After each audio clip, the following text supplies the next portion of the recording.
I've seen the fire in our nation's eyes when anger prowls for prey. I've heard good people draw their lines and call it holy rage. But the cross was never raised to bless the stones we throw. And if mercy leaves the house, there's something wrong down in the soul. Words ain't bullets, but they can hit the same. And once a heart turns cold enough, it forgets what grace is for. There's no room for hate in America tonight.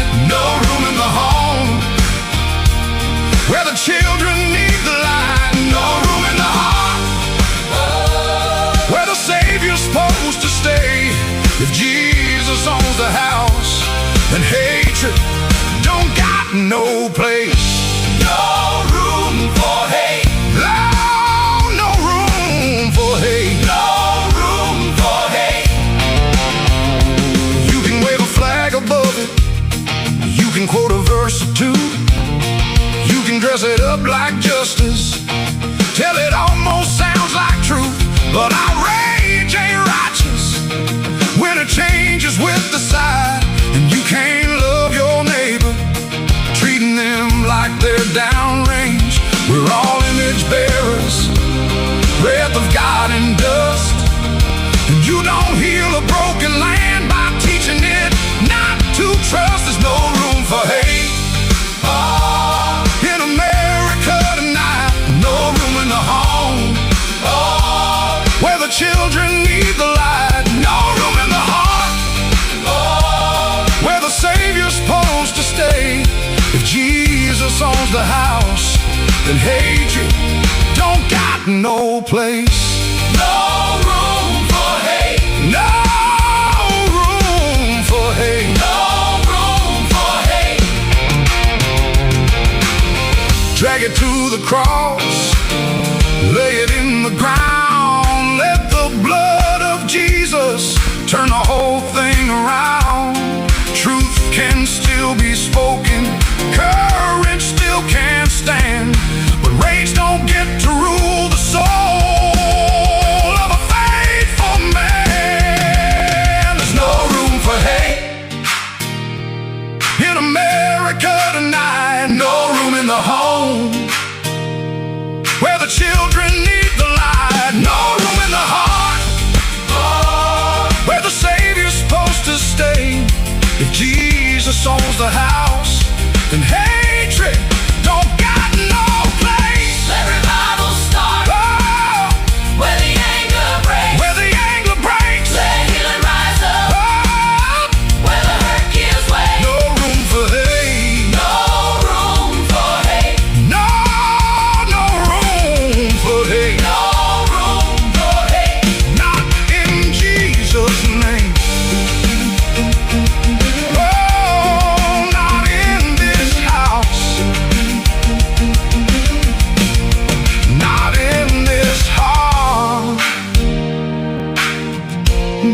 Not in His name.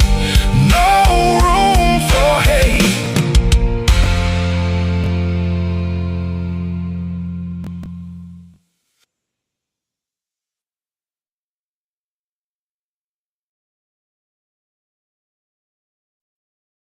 Hello, friends. Do you have a moment so that we may discuss our Lord and Savior Minarchy?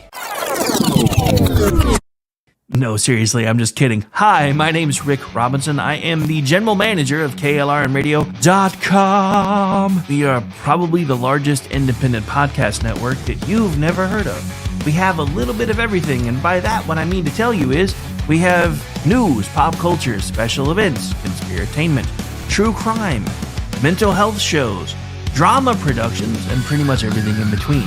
So if you're looking for a new podcast home to grab a little bit of everything that you love all in one place, come check us out. You can find us on X under @KLRNradio. You can find us on our Rumble and our YouTube channels under the same names. You can also find us at KLRNradio.com and pretty much every podcast catcher known to man. So again, feel free to come check us out anytime you like at KLRNradio. Remember when entertainment was actually entertaining?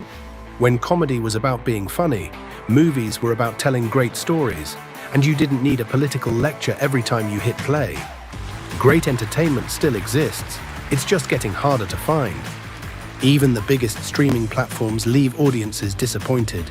That's why there's Studio TST, pure entertainment, real comedy, independent films, bold creators, movies, comedy, music, and more, and the home of fearless sketch comedy. That show tonight, entertainment the way you want it. Funny, creative, unapologetic, and agenda-free. Studio TST, the future of entertainment starts here. Join Studio TST today for just $5 a month.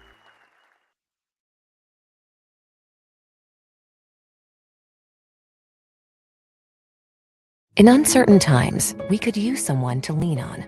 Blue Cross and Blue Shield of Oklahoma will stand by you with plan options to fit your budget. If you've recently lost your job, had a baby, or moved, you can still get the healthcare coverage you and your family need. Financial help may be available for those who qualify. Call 855-452-BLUE or visit hereforyouok.com to see if you're eligible to enroll. Blue Cross and Blue Shield of Oklahoma, a division of Healthcare Service Corporation, a mutual legal reserve company. The following program contains coarse language and adult themes. Listener discretion is advised. Hi, everyone. This is JJ, the co-founder of Good Pods. If you haven't heard of it yet, Good Pods is like Goodreads or Instagram, but for podcasts. It's new, it's social, it's different, and it's growing really fast. There are more than 2 million podcasts, and we know that it is impossible to figure out what to listen to. On Good Pods, you follow your friends and podcasters to see what they like. That is the #1 way to discover new shows and episodes. You can find Good Pods on the web or download the app. Happy listening. KLRN Radio has advertising rates available. We have rates to fit almost any budget. Contact us at advertising@klrnradio.com.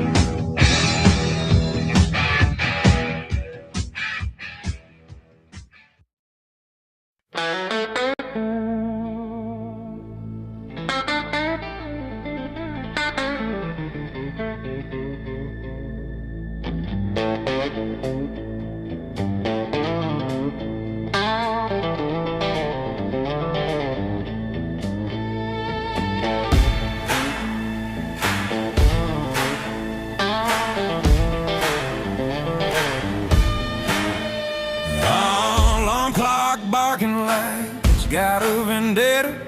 Coffee tastes like bad decisions I ain't made yet. Boss man talking about we got her, and that means me, brother. Afraid I got a terminal case of the I don't want us. Mind checked out, heart ain't in the building. That second hand's crawling like it hates my guts.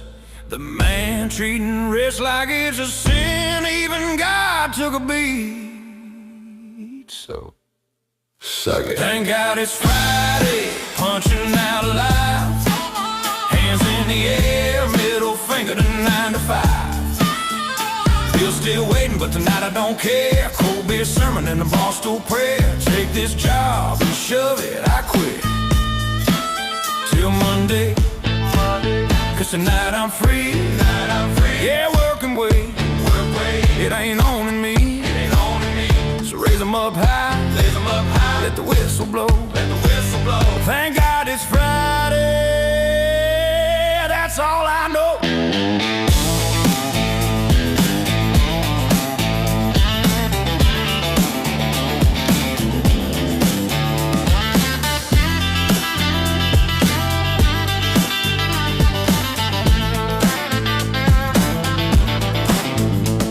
HR in the break room sounding like a preacher, talking about culture smiles and being team players.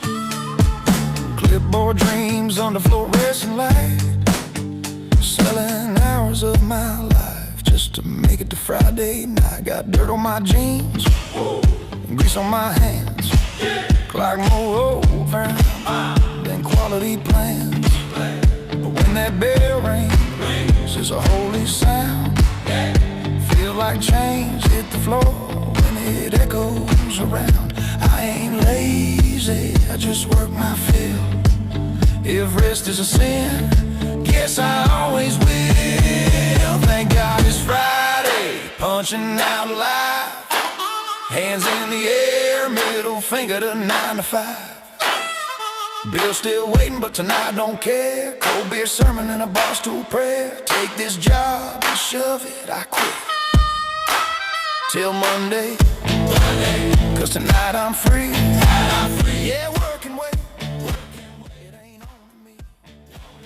So raise them up.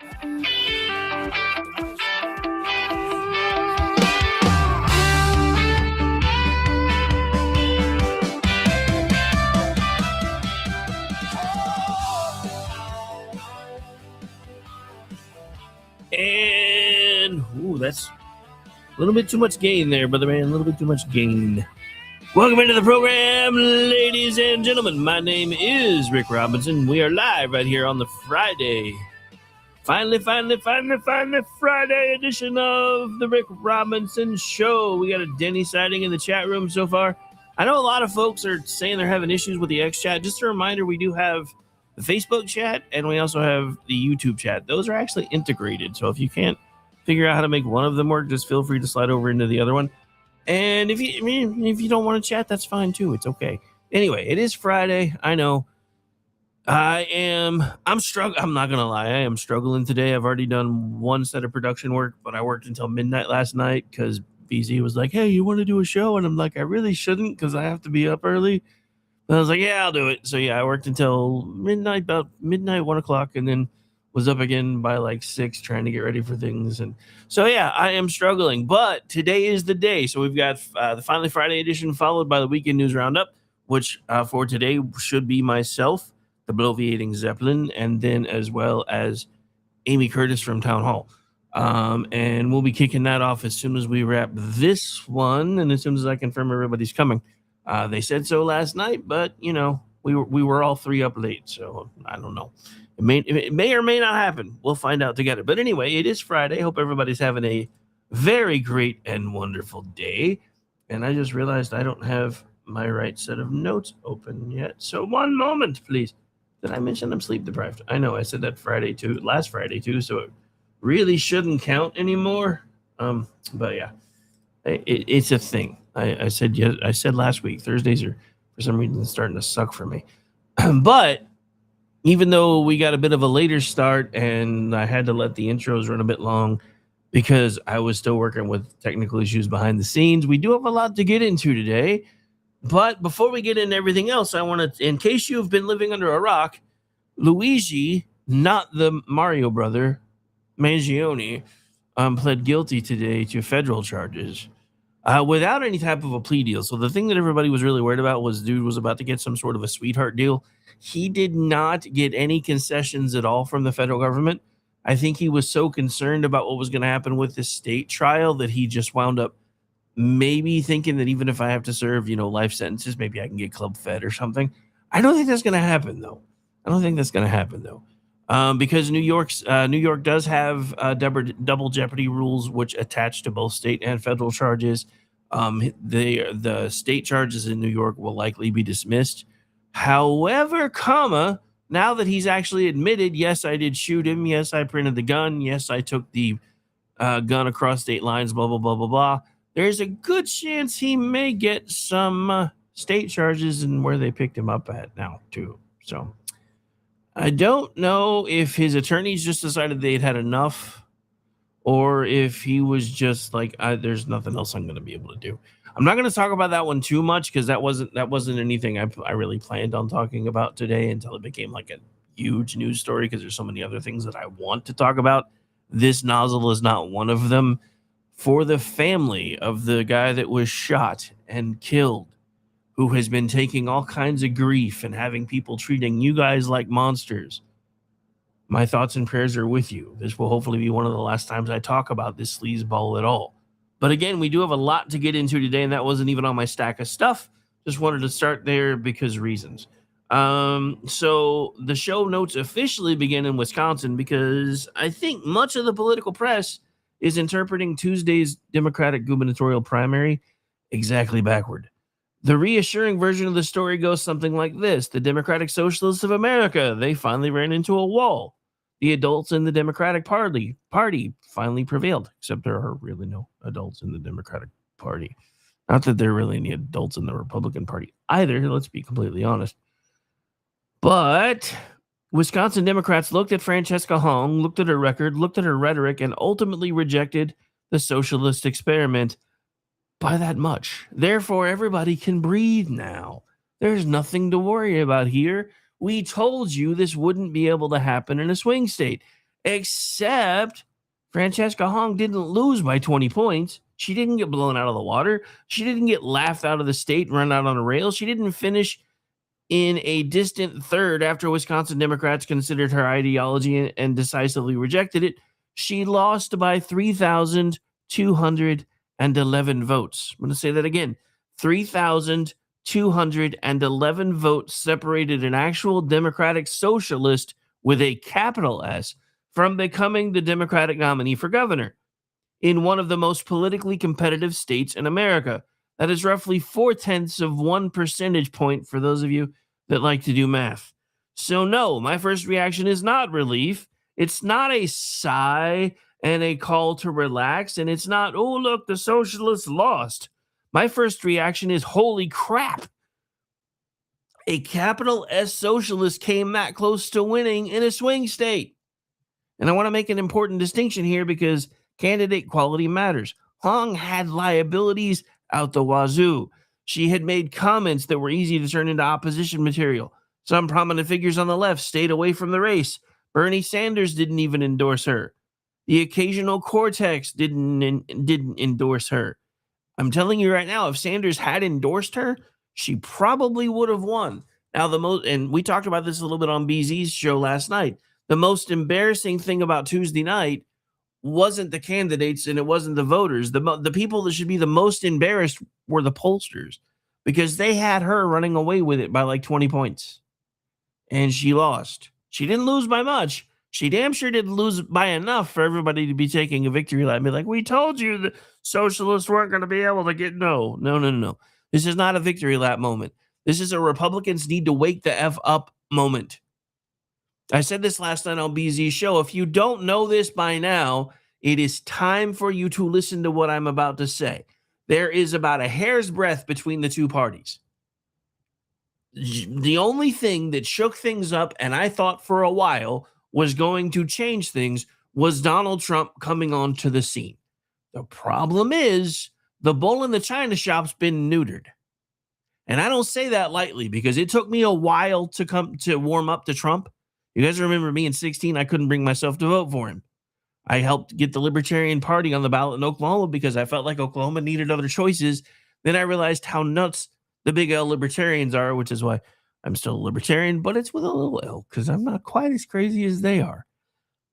But Trump, this term, has done a lot of good things. He really has.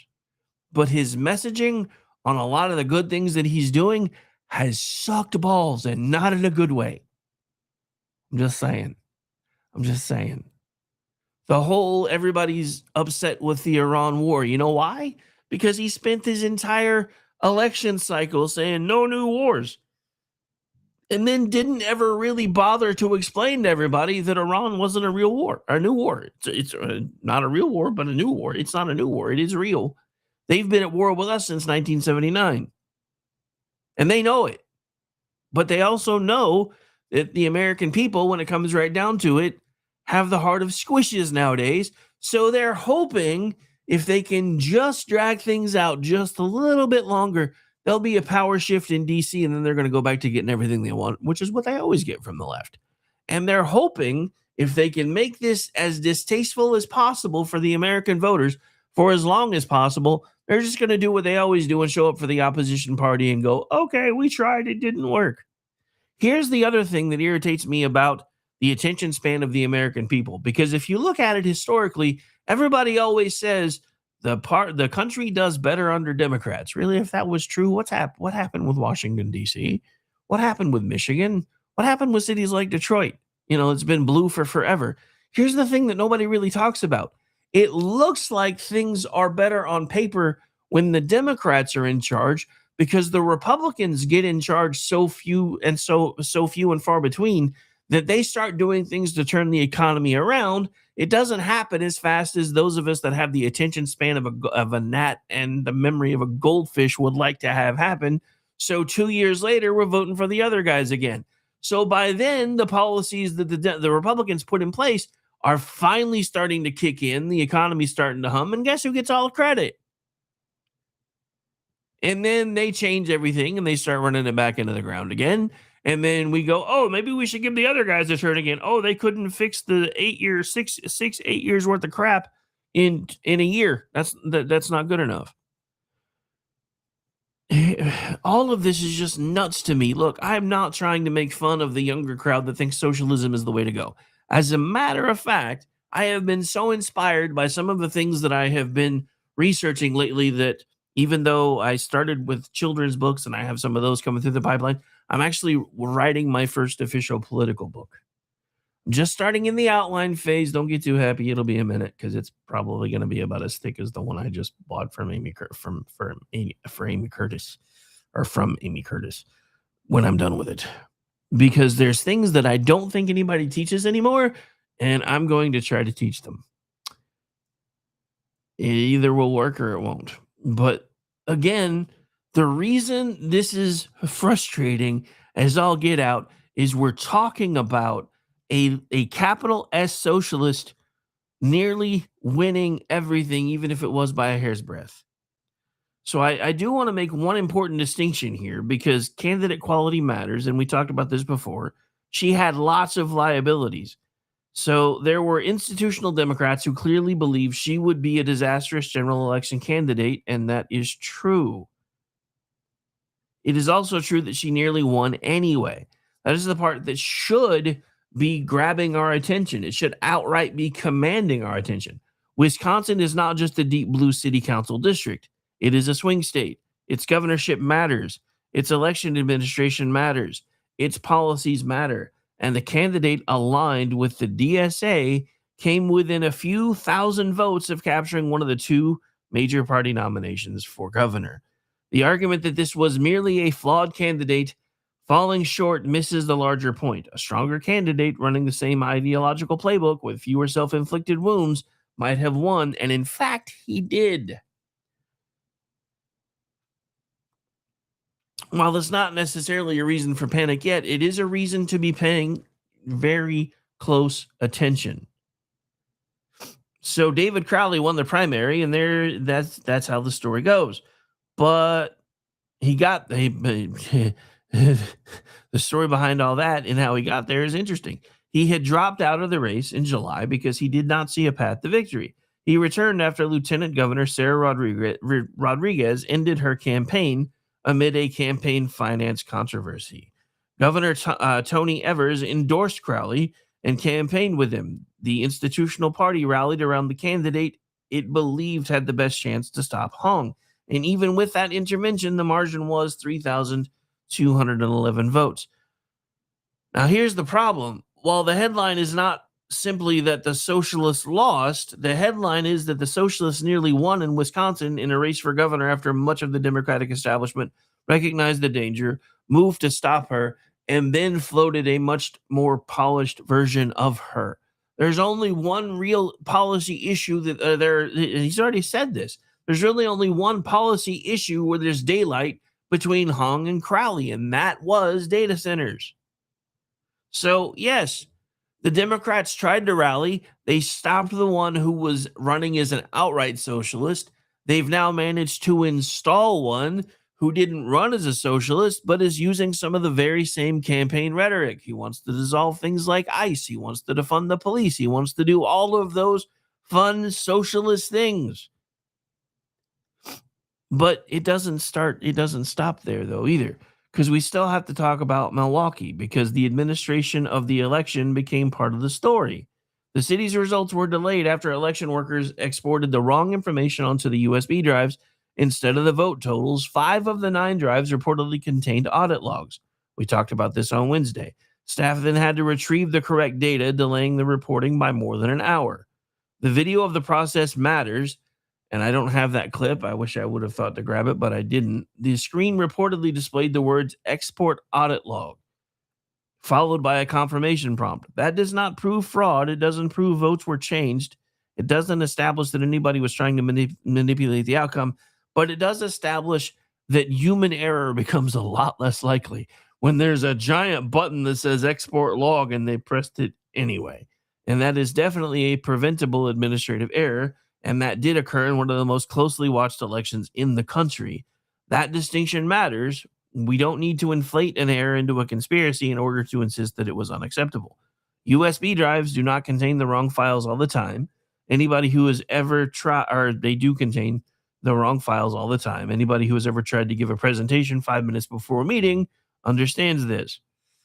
There was that one time at band camp. Just saying. The difference is that when I accidentally put the wrong PowerPoint on a thumb drive, control of the state government is generally not hanging in the balance. That is why election systems deserve a higher standard. This was not Milwaukee's first recent election administration problem either.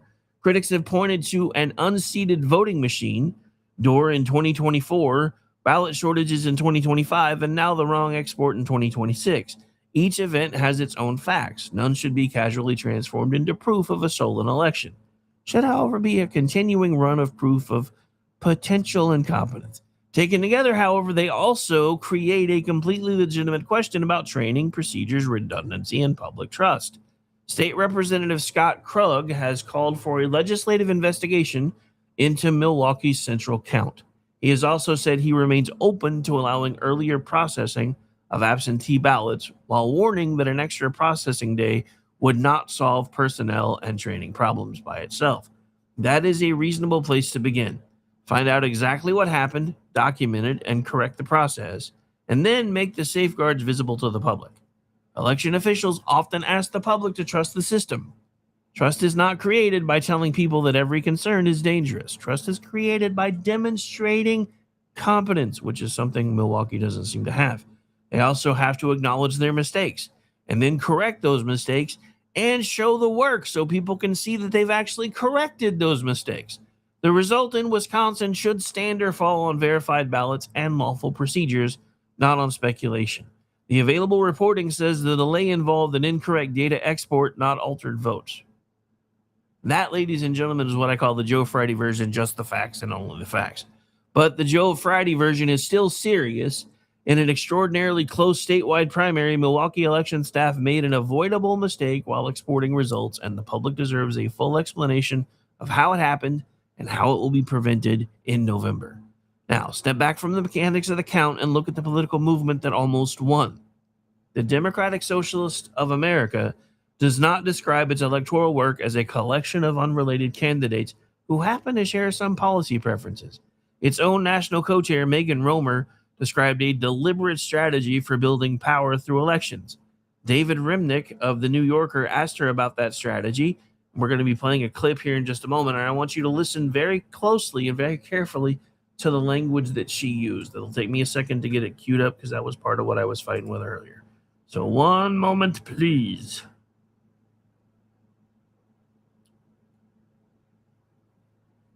Oh, man. Okay, I think I got that one. Our people to hit and really do a major voter outreach operation. And we weren't going to do that for Kamala Harris. And I don't know that it would have made a difference if we had. Well, and I don't know that she wanted it. This article in Jacobin, which is, I think a DSA-aligned journal, it's called A Blueprint for a New Party. And it said the goal is not to immediately form a third party, which is seen as suicidal in America's two-party tyranny, but to, quote, mount the electoral equivalent of guerrilla insurgency, unquote, by using the Democratic Party line. We do love to talk like that, don't we? Is that a good idea, Megan? I think people like us being rather bold. I think the boldness actually. It's sort of the badass imagery. Someone's got to be. People are furious about Trump and the Democratic Party. I mean, James Carville's writing op-eds that say "roll over and play dead." Like, what is that? People want a fighter, and I think they appreciate that we just come right out and say it. So. Before we came on, we alluded to the fact that you were just on Fox News and you read a series of positions, statements.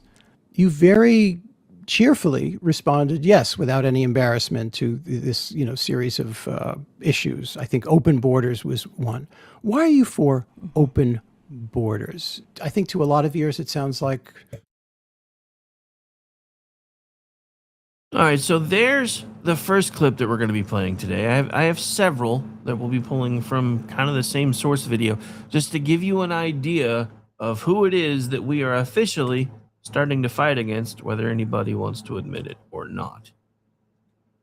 And that's what we're going to be talking about today. Because, like it or not, there has been a shift within the Democratic Party. The more scary thing about this, and this is something that is just now starting to be noticeable for those of you that are paying attention, the Democratic Party is running left. Our party, or our group, our side, the supposed conservatives, are shuffling left at the same time. So there is an electoral guerrilla insurgency. That's her description, not mine.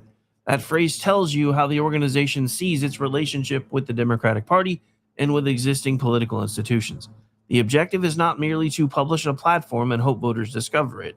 It is to recruit candidates, organize inside Democratic primaries, concentrate resources where relatively small numbers of motivated voters can determine the outcome, and accumulate power through institutions that already exist. That makes Wisconsin more than an isolated result, because it's actually a field test. And that test nearly succeeded. The movement will study the result. It will look at where Honk performed well, where she underperformed, which messages worked, which liabilities hurt her, and what a more disciplined candidate might do next time. Everybody else should study it too, because if you hear socialist and picture a fringe candidate standing on a street corner with a homemade sign, you're looking at an old political model. The modern DSA is organized. It understands how primaries work. It understands how turnout works and how to make turnout happen. It understands that a motivated minority can, in fact, exercise outsized influence when the broader electorate is distracted or disengaged. And it also understands the value of popular language. Phrases and words like affordability, housing, healthcare, wages, corporate power. Those are real concerns, and they are effective points of entry, because that's the part nobody talks about. The people that are being swept up by this are only happy because they feel like somebody's finally listening to them. And it doesn't really seem like it's as crazy as an idea, because for the first time ever, they feel like these people are being listened to. And the problem is, we're now seeing people on our side of the aisle mirror that same language, because they're saying we can't keep treating this as if it's just a bunch of stupid kids that don't understand how the economy works, when in reality, it is mostly a bunch of stupid kids who don't understand how the economy works. But we're not allowed to say those things anymore, because that would hurt feelings. And this is where the New Yorker interview becomes useful, because Remnick does what more interviewers should do. He listens to the slogan and then asks for the policy. So we're going to take a break, but after the break, David Remnick asks Megan Romner one of the simplest questions imaginable. He says the DSA wants to tax the hell out of millionaires. He asked, what does that actually mean? The answer tells us a great deal about the difference between campaigning and governing. This is the Rick Robinson Show. Don't go anywhere. We'll be right back. Now, this is normally when I do the law enforcement break. However, we are going to still work that in at a later time because we have someone in the KLRN radio family who has lost one of their own. So we have a special tribute song that has been put together for that person that we'll be playing in just a moment as soon as I get it queued up. And then we will be right back. I'm going to put it onto something else, though, so you're not looking at my mug the whole time. So anyway, we'll just do this. All right, we'll be right back. Hope you guys are enjoying your Friday, and we'll see you on the other side of the break.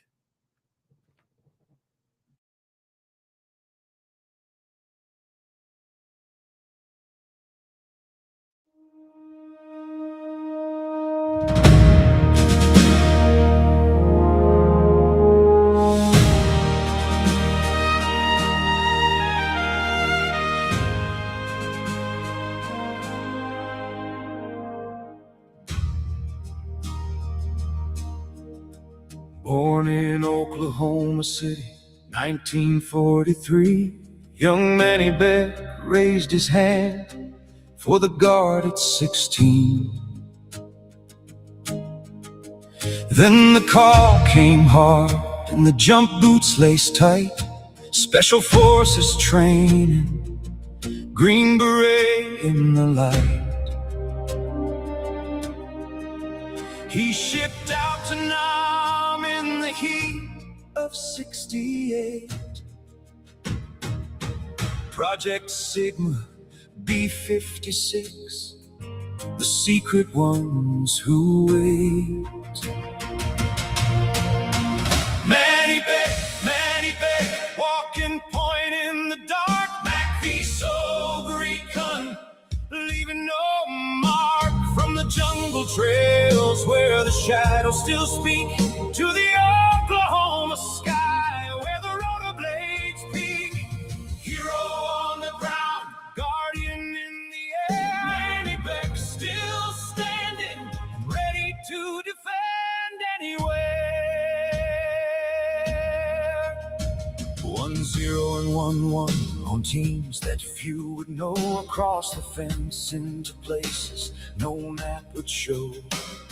A ruck on his back and indigenous brothers at his side, extract under fire while the gunships would ride. He watched those Huey crews risk it all for the team, and swore he'd learn those wings when the war was a dream. Manny Beck, walking point in the dark. McVie sober recon, leaving no mark. From the jungle trails where the shadows still speak, to the Oklahoma sky where the rotor blades peak.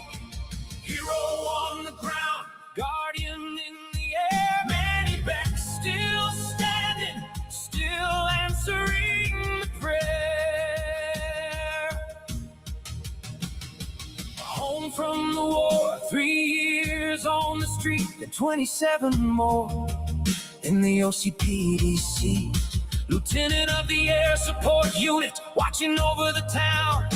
Same steady hands that once pulled the ropes down. Flew for the guard to CW3 in the sky. Special ops aviation till the years made him fly. From Camp Hongok to the lights of OKC, one life of quiet service, one long duty free. Wife Shirley waiting, decades of love by his side. A soldier, a pilot, a man with nothing to hide. Manny Beck, the quiet ones remember. The recon man who flew when the city needed a defender. From the classified trails to the patrols up high, Oklahoma's old warrior under the wide open sky. Hero on the ground, guardian in the air. Manny Beck, we salute you, and ready to defend anywhere. Your service, love, and devotion still brings a tear.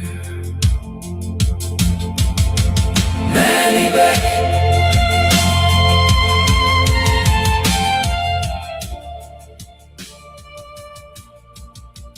Manny Beck.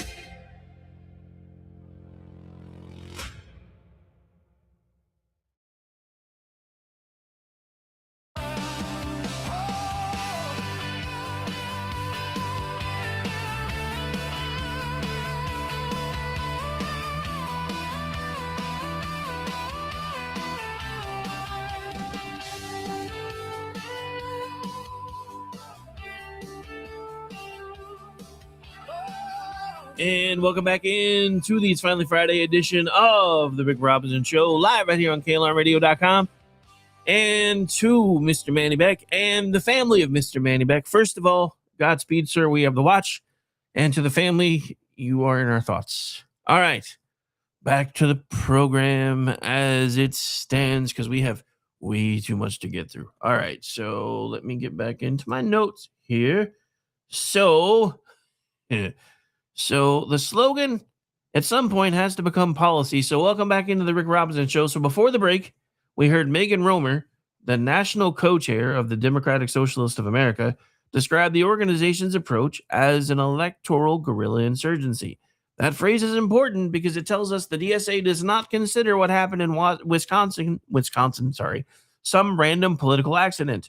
The strategy is to recruit candidates, organize inside Democratic primaries, concentrate resources where relatively small numbers of motivated voters can determine the outcome, and gradually build power inside institutions that already exist. So you remember when I said what concerns me about this is even if it doesn't happen now, we are getting to the point where we're moving from a foothold scenario to a beachhead scenario.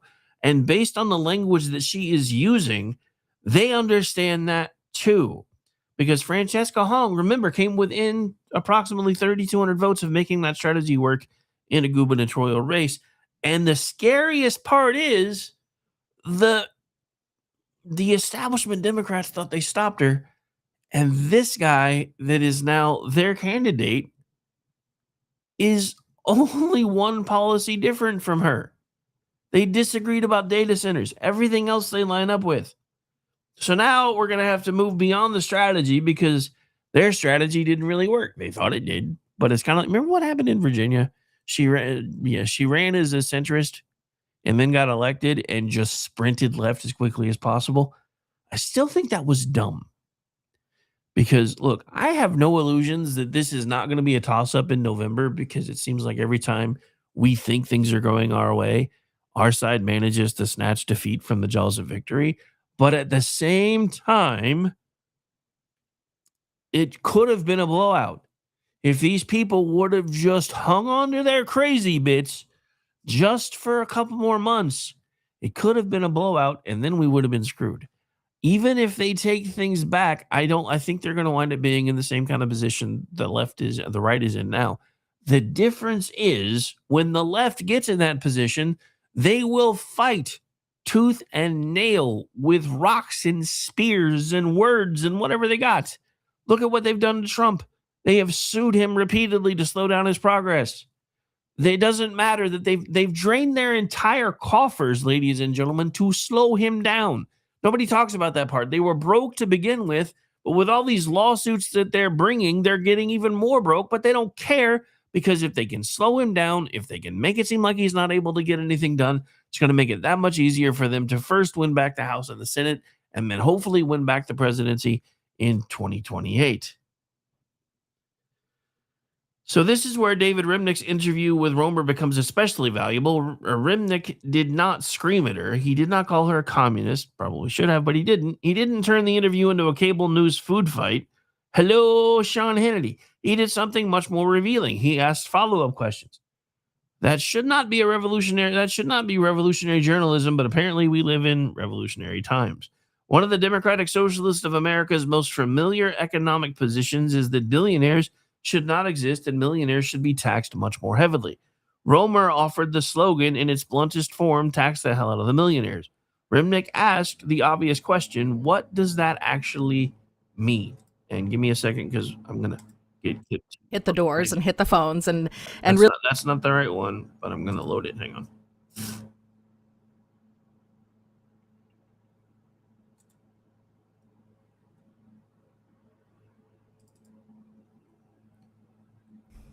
All right, this one should be though. again, I don't have like a solid, but I think. But shouldn't you? I mean, That's a good- if you're the that's a good co-chair, question. if you're the co-chair of the DSA, shouldn't you be more specific than just taxing the hell out of something? What exactly do you mean? So again, it's democracy, right? And we have to look at what we need to spend and what we need. We don't want to depend on the existence of millionaires because that means people are still getting exploited. So yeah, we need to look at what we need to pay for in the interim, what sort of tax base we need for that to happen, and then and build from there. Is support of Israel in any form essentially a red card in DSA? As I understand it, in 2024, DSA's National Political Committee withdrew its endorsement of Alexandria Ocasio-Cortez over her support for a House resolution stating that denying Israel's right to exist is a form of anti-Semitism, and her local chapter stuck with her. And this was an argument that continued on. Where are you on it? Yeah, so that was like a very complicated and very like inter-DSA bureaucratic question, but convention decided that, yeah, this is a solid red line. No defense or economic support for Israel. Does Israel have the right to defend itself, according to DSA? And the answer to that question is a resounding no, but we'll probably come back to that in a bit. So hang on.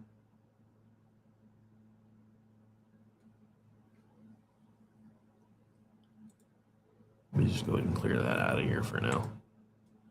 All right. And so, yeah, so there you heard it in her own words. But if there are such a thing as millionaires, then people are still being exploited. So that exchange is very revealing, not because every political advocate must carry a complete tax code in her pocket. Nobody expects a national co-chair to recite marginal brackets down to the decimal point. But when taxation is one of the movement's central promises, there should be some answer between a slogan and a shrug. What income level triggers the new rate? Are we talking about annual income, net worth, unrealized gains, accumulated assets, or probably all of the above? What rate is contemplated? What happens to family businesses, farms, retirement assets, and capital that can move? How much revenue is expected and which programs depend on that estimate? Those are not hostile questions. They're governing questions. The inability or unwillingness to answer them tells voters that the emotional force of the policy may be more developed than the policy itself. And the language matters. Millionaire no longer describes only a cartoon tycoon sitting on a mountain of gold or swimming through his money bin. Depending on the definition, it can include small business owners, retirees, farmers, and families whose property or long-term savings appreciated over decades. The destination itself can involve restructuring, ownership, limiting private wealth, and transferring major parts of the economy into public or worker-controlled ownership. That may be an argument the DSA is willing to make. Fine, make it plainly. Tell voters what will be taxed at what rate, under what authority, and what will happen when the projected revenue does not materialize. The same test applies when the subject moves from money to public safety. The phrase defund the police became politically toxic after 2020, and many politicians who had embraced it began searching for softer language. But Romer was asked directly whether the goal was to reduce police funding to zero. And again, I want you to listen very closely to her answer here in just one moment.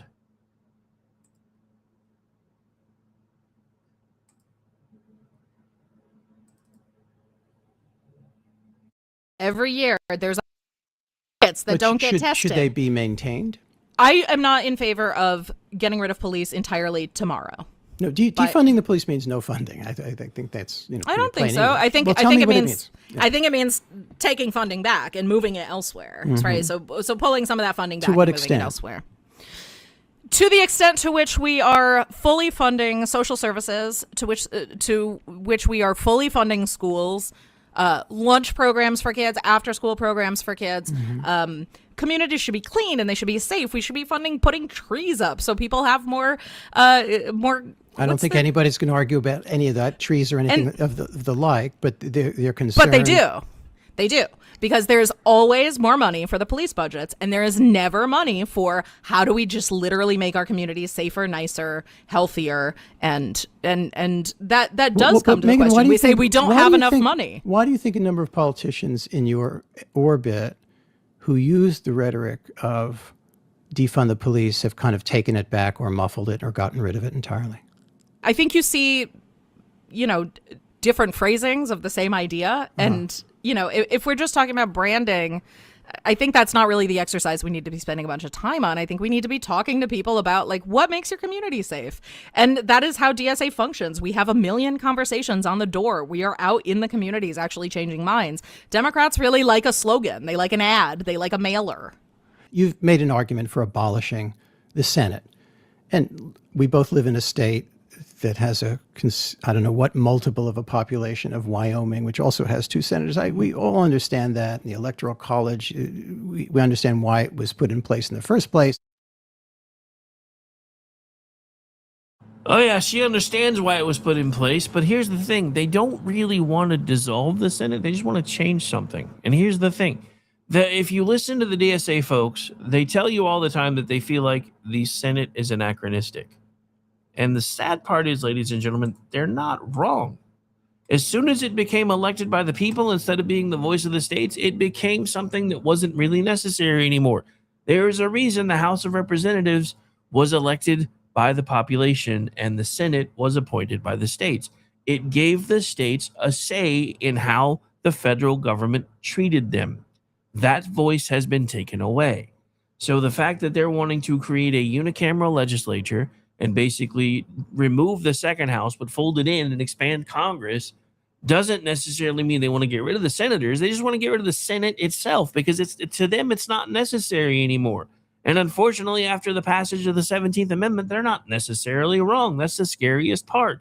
That's why some of this stuff can and does make sense to people, because you can look at it logically and you can understand why they say we don't really need the Senate anymore. It's nothing but a logjam factory. That's it. Even when the side that we agree with is in power, half the time the senators don't want to do anything. And it doesn't matter. But the scariest part isn't that they want to do away with the Senate. It's the fact that they want to do away with the Senate, create a unicameral legislature. They want to either expand and pack the court for the Supreme Court or get rid of it altogether. And now Hakeem Jeffries is basically saying that there are no options that are off the table when it comes to that when we get back in charge again. Which, of course, the more right-leaning outlets are like, oh, my God, he's going to nuke the Supreme Court. You know why they're saying that? Because there's a good chance it might actually happen. Because, like I said, now everybody on the left is running to the left. They're doing the cha-cha slide closer and closer to the cliff because it's the only way that they can stay relevant now. And they know it. The problem is our side is figuring it out, too. That's why you're starting to see more and more people from our side maybe saying, well, maybe it really is life is too hard for these kids these days. Really? Because guess what? Life has been hard all over from the dawn of time. If you wanted life to be easy, somebody should invent a time machine and go kick Adam in the nuts and say, don't you dare. I know she's saying if you want any more of this, you're going to take a bite, but don't you dare. Because that would have been the only way our life ever would have been easy. Just saying. And I know, oh my God, he's talking about the bite. I don't care. Look, here's the other thing, and this isn't even part of my notes. Then we're going to get ready to take the top of the hour break. But here's the thing, and I'm just going to be honest here for just a second. If you don't have some form of faith, you're about to have your ass handed to you because Islam is walking all over you and eating your lunch. If you don't know what I'm talking about, you need to take a really quick scan and use your favorite AI tool or Google or whatever and say, tell me about the state that just said they want nothing but Islamists to start running for their political offices. Because it's a thing, and it's real. We may bring that up during the Weekend News Roundup because it's actually not part of my notes today. Now, since we did play something a little different in the mid-break, we're going to go ahead and do the military tribute now, and then we're going to come back with top of the hour and keep on rolling. My name is Rick Robinson. This is my show. We'll be right back.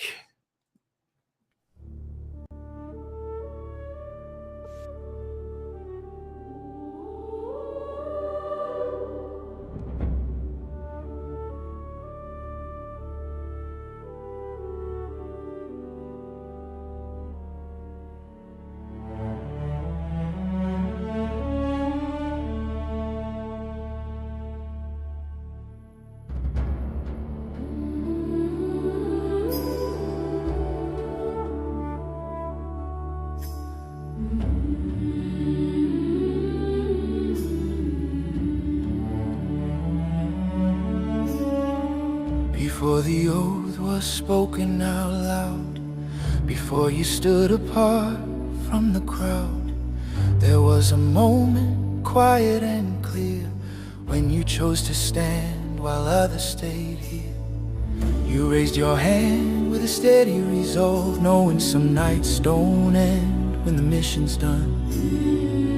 Not for glory, not for the pay, but for something worth more than walking away. Only hold the line. They carried the weight where the roads ran long, through dust and heat when the days went on, holding ground mile after mile, doing the work that rarely drew a smile. They stood their post when relief ran late, shoulders squared under the pull of fate. Not chasing headlines, not asking why, just staying put when others pass by. We stand the watch in different ways, different nights, the same long days. One old spoken carried through, wherever duty calls us to. We stand watch over the deep. Navy. They kept their watch where the water turns black, miles from shore with no quick way back, measuring time by the rise and the fall, answering duty's unrelenting call. Through silent hours and endless seas, they stood their post in the cold night breeze, guarding the lanes the world depends on, so others slept and the light stayed on. We stand the watch in different ways, different nights, the same long days. One old spoken carried through, wherever duty calls us to. Simplify Marine. We go where we're sent. We go where we're sent. They moved as one when the moment came, side by side through fire and rain. First to step where the ground was thin, not for the odds but for the ones beside them. Trust was earned in the hard way through, every promise carried by the few. No turning back once the line was crossed. They stood shoulder to shoulder as brothers, never counting the cost. We stand the watch in different ways, different nights, the same long days. One old spoken carried through, wherever duty calls us to. Air Force, the sky is our domain.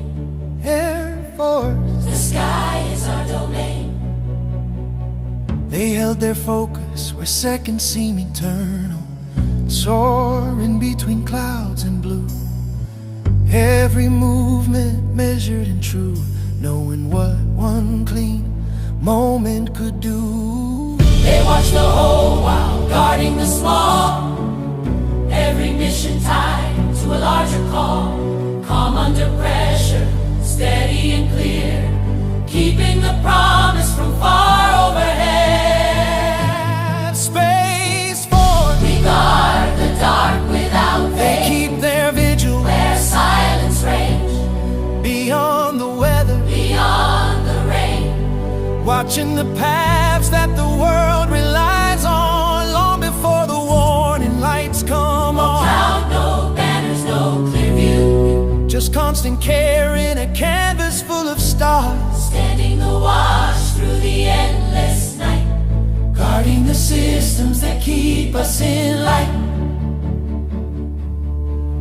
While the watch is kept and the lines hold fast, there are lives still moving on the other side of that. Empty chairs and quiet phones, long goodbyes that don't feel done. Names we carry but never say, folded flags and debts we pay. Every service, every scar reaches farther than the uniform ever could. Coast Guard, we come when it matters most. They launch into storms when hope feels thin. Turning back isn't an option then. Hands reach out where the waters rise, pulling lives back from the edge of time. No headlines waiting when the call is done, just breathing restored and another life won. Every rescue, every return, a quiet promise kept in the worst conditions. We stand the watch in different ways, different nights, the same long days. One unspoken carry through, wherever duty calls us to. For the ones who raised the right hand high, swore the oath and didn't ask us why. For the nights you stood where freedom cost, we remember, we honor, we won't forget the loss. From the ground to the sea, to the open sky, to the guardians above where the silent stars fly. Every branch, every badge, every battle scar, because you stood, we live free. Lord, we know we stand here freely because others stood before us. We accept the weight of what was given and the cost that came with it. We promise to remember those who serve, those who stand watch still, and those who never came home.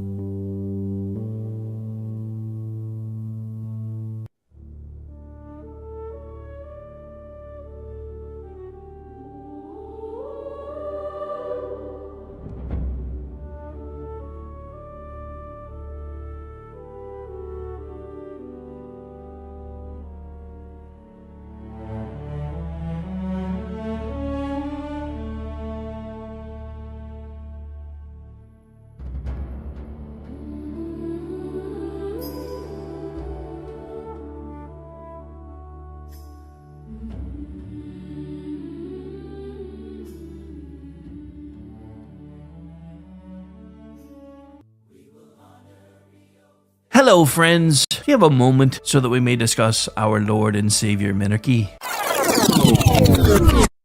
No, seriously, I'm just kidding. Hi, my name's Rick Robinson. I am the general manager of KLRNradio.com. We are probably the largest independent podcast network that you've never heard of. We have a little bit of everything, and by that, what I mean to tell you is we have news, pop culture, special events, conspiratainment, true crime, mental health shows, drama productions, and pretty much everything in between. So if you're looking for a new podcast home to grab a little bit of everything that you love all in one place, come check us out. You can find us on X under @KLRNradio. You can find us on our Rumble and our YouTube channels under the same names. You can also find us at KLRNradio.com and pretty much every podcast catcher known to man. So again, feel free to come check us out anytime you like at KLRNradio.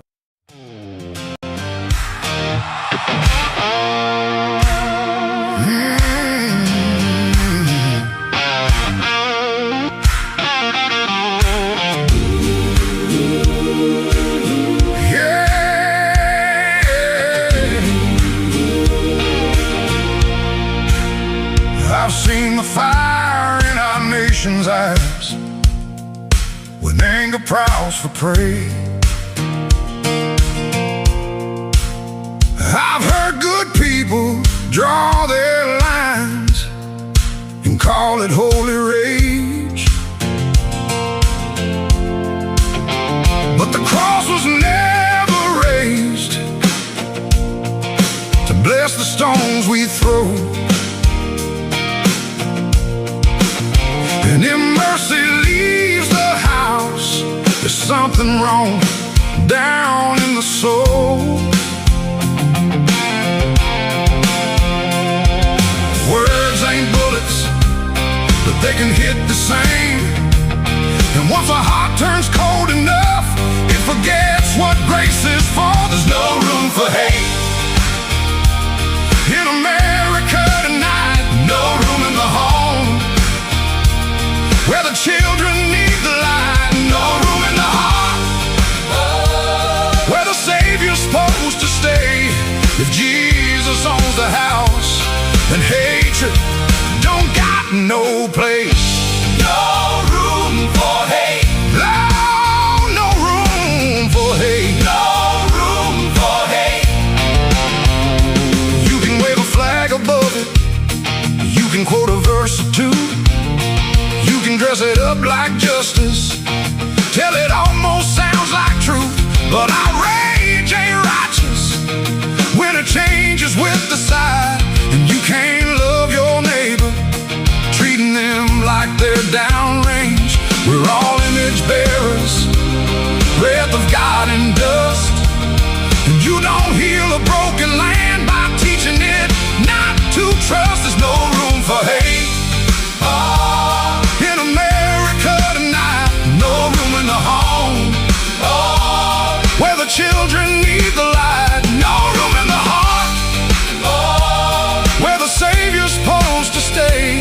If Jesus owns the house, then hatred don't got no place.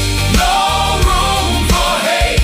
No room for hate. No room for hate. Drag it to the cross, lay it in the ground. Let the blood of Jesus turn the whole thing around. Truth can still be spoken, courage still can stand, but rage don't get to rule the soul of a faithful man. There's no room for hate in America tonight. No room in the home where the children need the light. No room in the heart where the Savior's supposed to stay. If Jesus owns the house, then hatred don't got no place. Let revival start where the anger breaks. Where the anger breaks. Let healing rise up where the hurt gives way. No room for hate. No room for hate. No, no room for hate. No room for hate. Not in Jesus' name.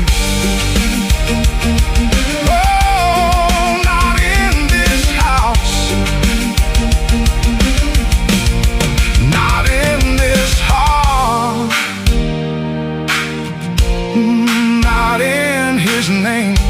No room for hate.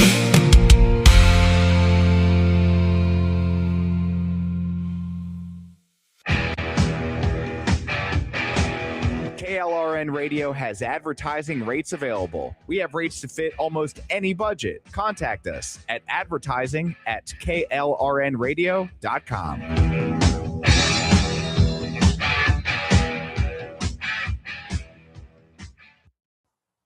The following program contains coarse language and adult themes. Listener discretion is advised. What we feel.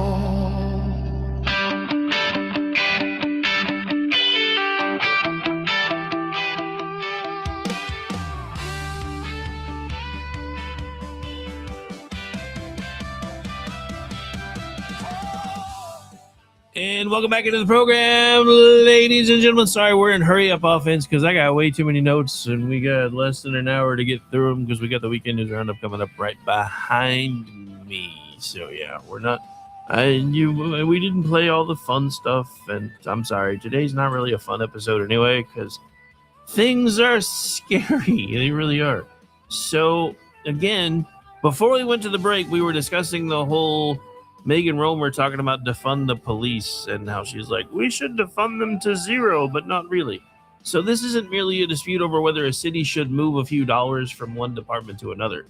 It's an argument about whether the institution of policing should continue to exist in anything resembling its present form.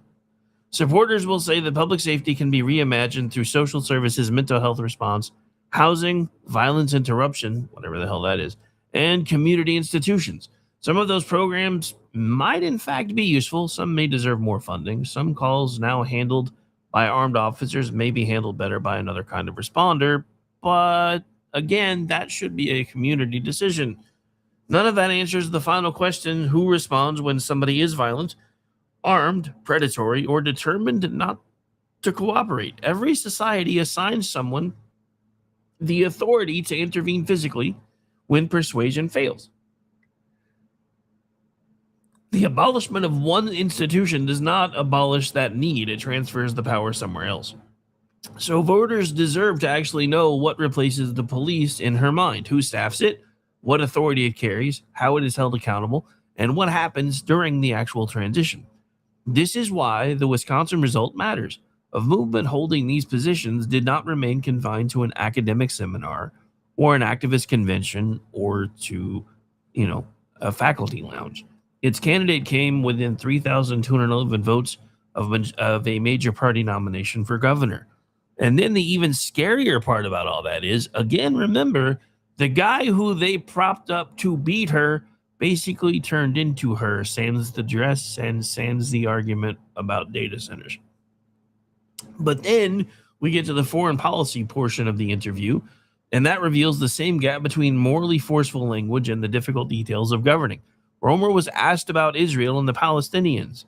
The discussion moved to the DSA's support for a one-state outcome and to the history of negotiations, including Camp David. And this should be clip 4 that we're getting queued up right now as soon as I get to the right place.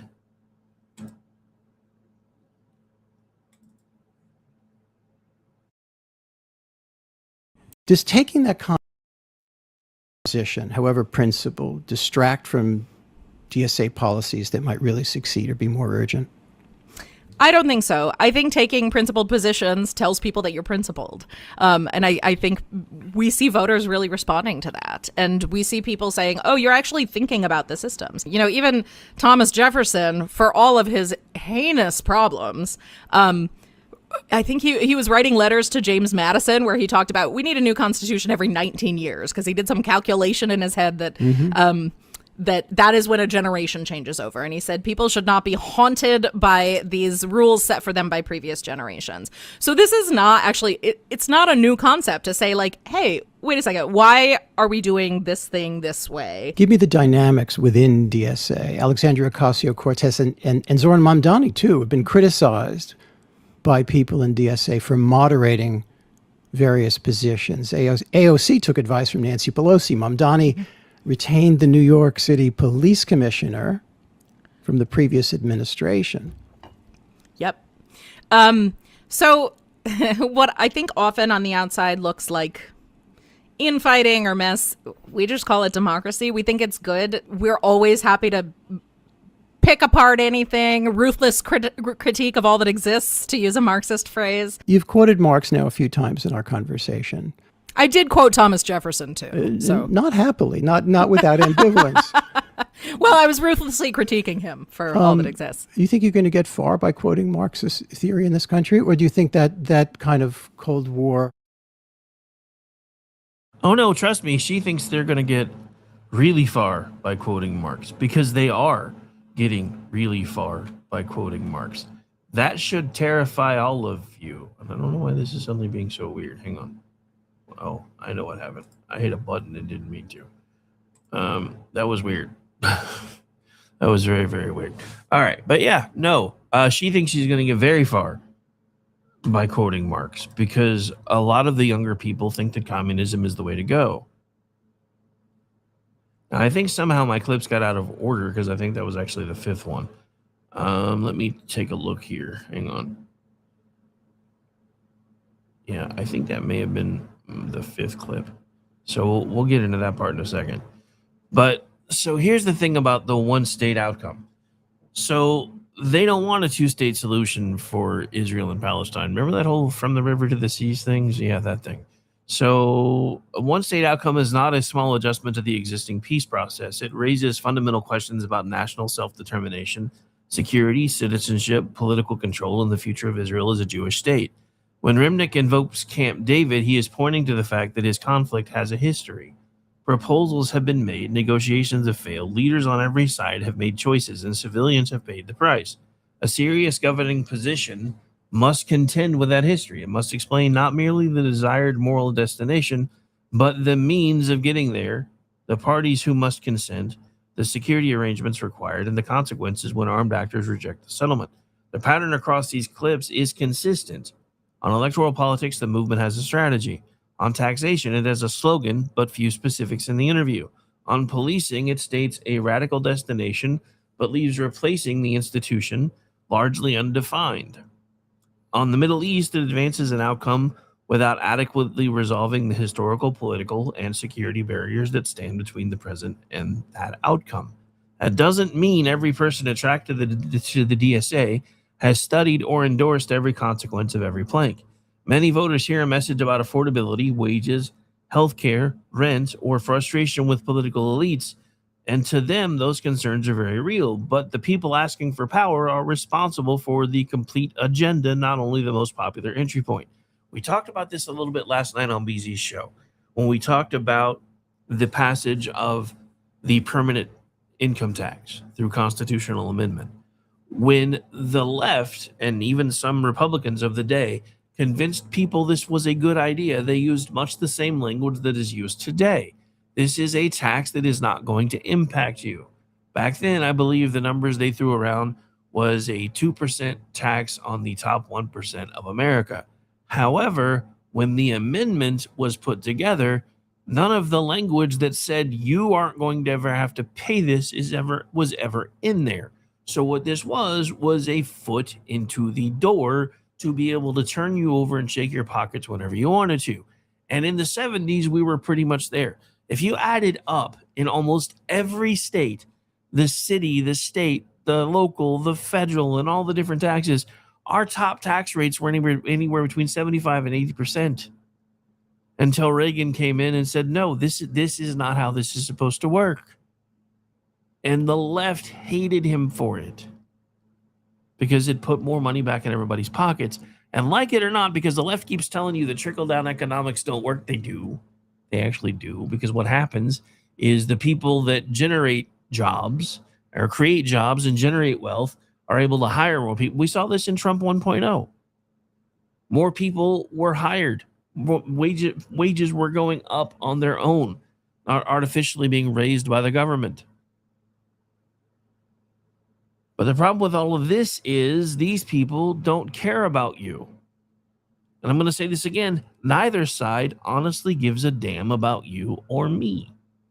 The only person who for the short term seemed like they did was Donald Trump. And I really don't understand what's going on with him lately. I really don't, especially when it comes to things like Iran, especially when it comes to J.D. Vance mirroring some of the same public ownership stuff that Hassan Piker has been talking about, at least, but maybe to a lesser degree.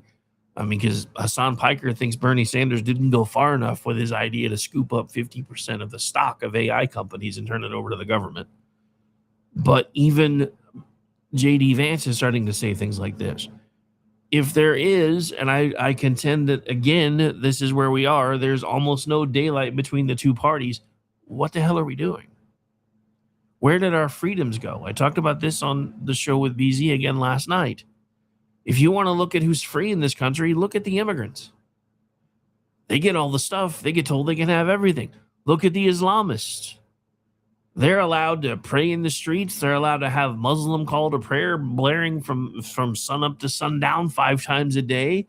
They have wash stations being installed in airports for their feet. They're being called to join into political movements within certain cities and towns and states. Could you imagine if somebody put out an ad that said seeking Christian town council members? Could you imagine? Could you imagine? Because I know how that would work.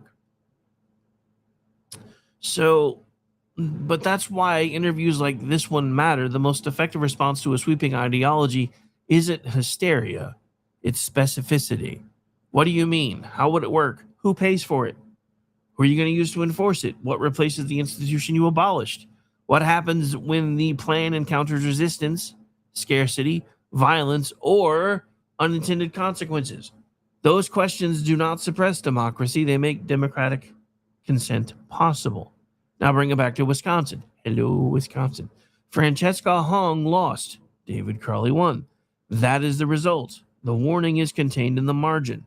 An openly Democratic Socialist candidate came within 3,211 votes of winning a gubernatorial primary in a swing state. The movement behind her describes its method as electoral guerrilla insurgency. Its national leadership continues to advocate for transformative changes to taxation, policing, foreign policy, and governing institutions. Everyone should be concerned enough to examine those ideas carefully before the next candidate arrives with better discipline. And guess what? It's already too late, because they already found one with fewer liabilities and the same basic destination in Crowley, because, again, the only policy they differ on was about the data centers. So this brings us into what was supposed to be hour 2, but as usual, my notes are a little too extensive, because the DSA is not the only part of the left talking about remaking institutions. Because guess what? Talked about this earlier. House Democratic leader Hakeem Jeffries, for now, if he can keep his job, says dramatic Supreme Court reform is necessary and that Democrats should not take options off the table. Megan Romer also has been explicit about another institution that the DSA wants to abolish entirely, and that, again, is the United States Senate.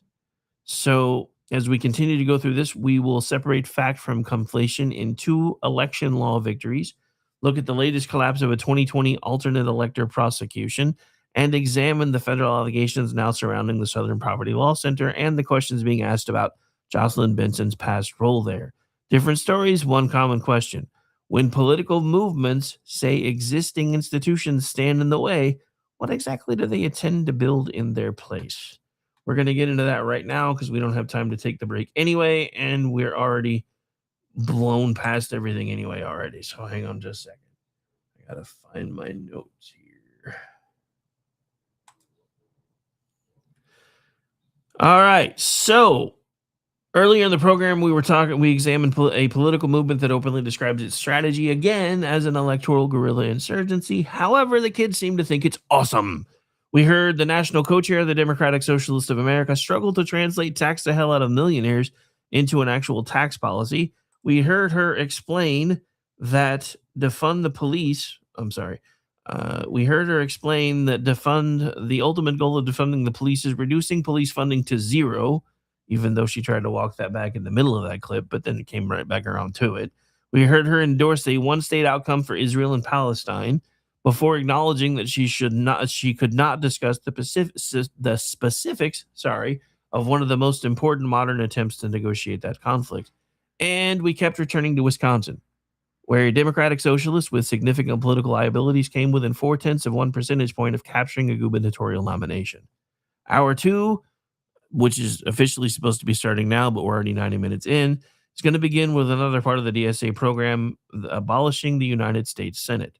But before we hear Megan Romer explain that position, we need to look at what House Democratic leader Hakeem Jeffries said about another American institution, aka the Supreme Court. Jeffries appeared Thursday at a journalism conference in Atlanta and was asked about the future of the court. His answer was not especially subtle. And I quote, "In my view, dramatic Supreme Court reform is in fact necessary." I say again, dramatic reform. Jeffries said he would leave the details to Democrats on the House Judiciary Committee, led by Jamie Raskin, if Democrats win the majority. Then he added that there are a variety of options on the table and that Democrats cannot foreclose any single one of them. Now, there is a legitimate debate about ethics rules, financial disclosures, recusal standards, and transparency at the Supreme Court. No public institution should be immune from scrutiny merely because its members wear robes. But when a congressional leader says dramatic reform is necessary and refuses to take any option off the table, voters have every right to ask whether court expansion is among those options. The Constitution does not fix the number of justices at 9. Congress set the number by statute, and it has changed in American history. But the court has had 9 justices since 1869. And Franklin Roosevelt's 1937 court packing plan failed because even many members of his own party recognized the dangers of changing the size of the court to obtain more favorable outcomes. That is the heart of the issue here. Reform can mean improving an institution's rules. Court packing means changing the institution's composition because you dislike its overall trend of decisions. Those are not the same thing. To borrow Ronald Reagan's old line, some of the most alarming words in politics may now be, "We're from Congress and we're here to reform the court." I know it's a paraphrase, but it fits. That is the Reagan version, and the joke lands because everybody understands the danger hidden inside the word reform. If the proposal is an enforceable ethics code, present it. If the proposal is term limits, explain the constitutional mechanism to set them. If the proposal is jurisdiction stripping, explain the scope and the precedent. If the proposal is adding seats until the ideological balance changes, call it what it is. The public deserves specifics before an election, not after one. And that's what I feel like we get with elections anymore. I feel like we're like perpetually living in the Nancy Pelosi world of you got to vote for us to find out what we're going to do for you. It's kind of where I feel like we are. I don't like it, but it's kind of where I feel like where we are. And the public again deserves specifics. This brings us back to Megan Romer because the DSA is much more direct about another institution it regards as illegitimate. David Remnick asked her about the United States Senate. Her answer was not reform the filibuster, revise the committee structure, or admit new states. She specifically said she wanted to get rid of it. That is her destination, to abolish the Senate, create a unicameral House, and expand the Congress. The argument is familiar. Wyoming and California receive the same number of senators despite enormous differences in population. Small states exercise power disproportionate to their population. The chamber can frustrate majoritarian policy. And all of that is true, but it's also by design. The Senate was not created as a second House of Representatives. That's why I keep telling you the 17th Amendment was a terrible idea. It was designed to represent the states as political units within a federal republic. The problem is that isn't the case anymore because now that they are elected by popular vote within the states, they're not accountable to the state legislature or the governor really anymore. So this goes back to something I said in the beginning of the program. One of the scariest things, because it's half true, is when the DSA looks you in the eye and the members of the DSA and their NPC look you in the eye and say that the Senate is now antiquated or antithetical. Because they're not wrong. It is not the voice of the states anymore. It was created to be a counterbalance from the people for the states. So the states had a say in how they were being treated by the federal government.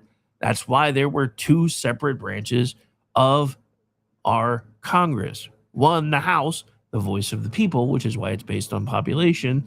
The other, 2 appointed members sent by the states and the state legislature and the governor, so that the people in charge of each individual state felt like they had a voice there as well. And we screwed it up. I say we, I wasn't alive yet, but we screwed it up when they passed the 17th Amendment. And that's the truth of it. You can dislike the original arrangement. You can say that the 17th Amendment was a good idea because it made them accountable to we the people again, but you're wrong. You can argue that it's outdated, and it kind of is now because of the 17th Amendment, but abolishing the Senate is not a normal policy adjustment. It would require rewriting one of the central bargains of the constitutional system. Now, let's not forget, this was also the same person who quoted a Thomas Jefferson paper, which is a legitimate conversation, Thomas Jefferson had way back in the day. Then he said, and this is why I laugh my ass off every time I hear anybody say, well, our separation of church and state doctrine actually comes from letters that were written by Thomas Jefferson because blah, blah. Dude, Thomas Jefferson was a founding father, but he was semi-insane if you read some of his papers. You heard her talk about it in one of the clips I played earlier. His grand idea was that the Constitution should be rewritten every generation because there was no reason for a new generation to be being held captive to the ideas of a previous generation. I know we like to put all of our founding fathers on pedestals and talk about how awesome they are, and I'm not saying Thomas Jefferson was not a genius of his day, but there is a fine line between genius and insanity, and Thomas Jefferson was hopscotching both sides of that bitch. I'm just saying. So there's also an additional obstacle here that advocates rarely mention. Article 5 says no state may be deprived of equal suffrage in the Senate without that state's consent. Problem is, as soon as they passed the 17th Amendment, that kind of went away because they don't have equal suffrage anymore. So the states whose power would be eliminated would have to agree to eliminate it. But they kind of already did when they passed the 17th Amendment. So I'm just saying, that's not necessarily a procedural speed bump, but the process has already been begun. Because the Constitution protecting the Constitution that is protecting the federal structure from this whole thing is kind of being undone as we speak and has been already. The court and the Senate are different institutions, but the political instinct connecting these proposals is worth noticing. When an institution produces outcomes the movement dislikes, the institution itself becomes the problem. The response is no longer persuasion, coalition building, or winning under the existing rules. The response becomes changing the rules, changing the membership, changing the structure, or abolishing the institution altogether. That's why today's Wisconsin result matters beyond a Wisconsin movement that came within 3,211 votes of a gubernatorial nomination of a capital S socialist. Problem is, again, if you look at the guy that supposedly saved the left, there was really only one policy difference between the two. So we're not only debating tax rates or spending levels, it's national leaders, and we're questioning whether major constitutional institutions should continue to exist in their present form. So now, as we get through this real quick, I guess we're going to take the final break real quick, and then when we come back, we're going to turn from proposals to change institutions to a 2-court ruling involving election law. And that will probably be about where we ended for today. Like I said, I had way too many notes again. But I'd rather be overprepared than underprepared. My name is Rick Robinson. This is my show. We'll be right back. And this is our law enforcement tribute break. Stay tuned.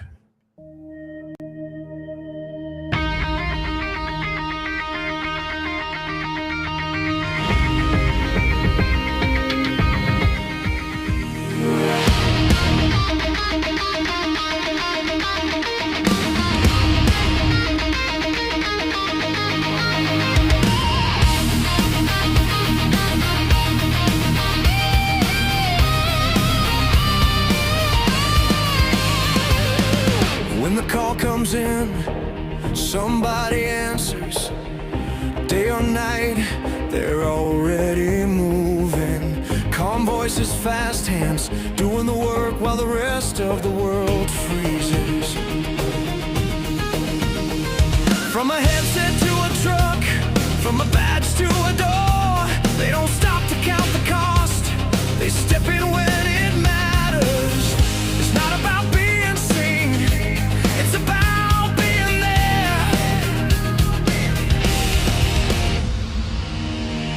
They're holding the line when the lines go dead, standing their ground when the world goes dark. They're the calm in the chaos, holding the line through the fire, the flood, when everything falls. They don't ask why, they just answer the call, always standing in the gap for us all. Before the sirens faded, before the scene is clear, someone's already making sense of the moment, keeping people alive, keeping things from getting worse. Some run toward danger, some stay behind and hold it together. Different roles, same weight, same promise to show up.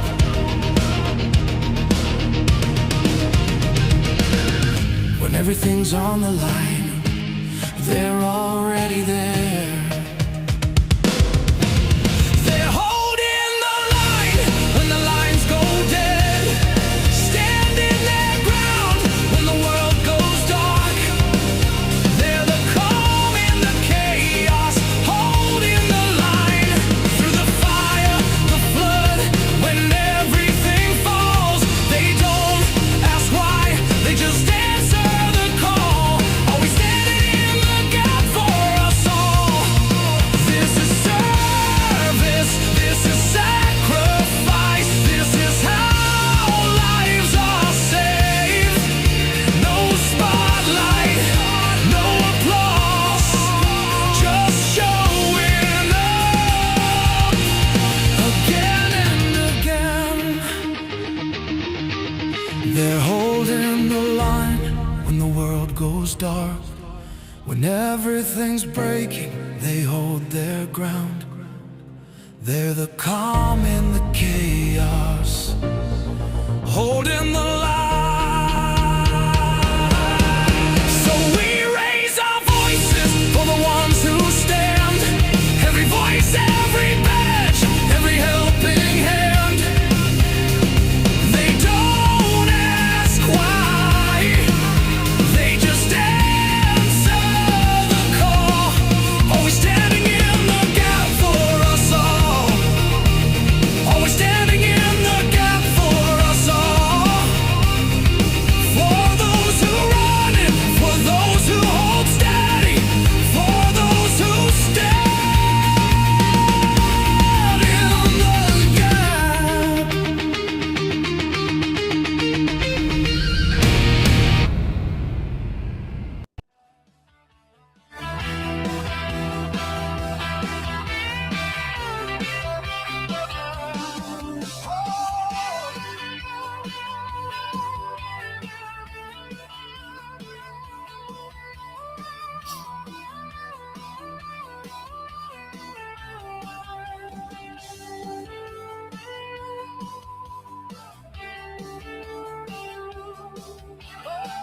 And welcome back into the final segment of the It's Finally Friday edition of the Rick Robinson Show. Don't forget, after a brief reset and sound check that some of you will be having to put up with while we change over, the weekend news roundup will be starting shortly after this one ends. All right, so I'm going to put this on the screen instead of reading it. But yeah. So. And tell them they're most welcome, sir. All right. So anyway, let's try to get through as many of the last 42 points that I have. Because, and BZ made a great point. The Muslims and the DSA have a lot in common. They're basically wanting to eliminate, remove, and or destroy everything that makes America America. And for some reason, we seem to be willing to be letting them do that. And by we, I mean the people that we keep sending to DC that tell us that they're not going to let that happen. And then they keep doing it anyway.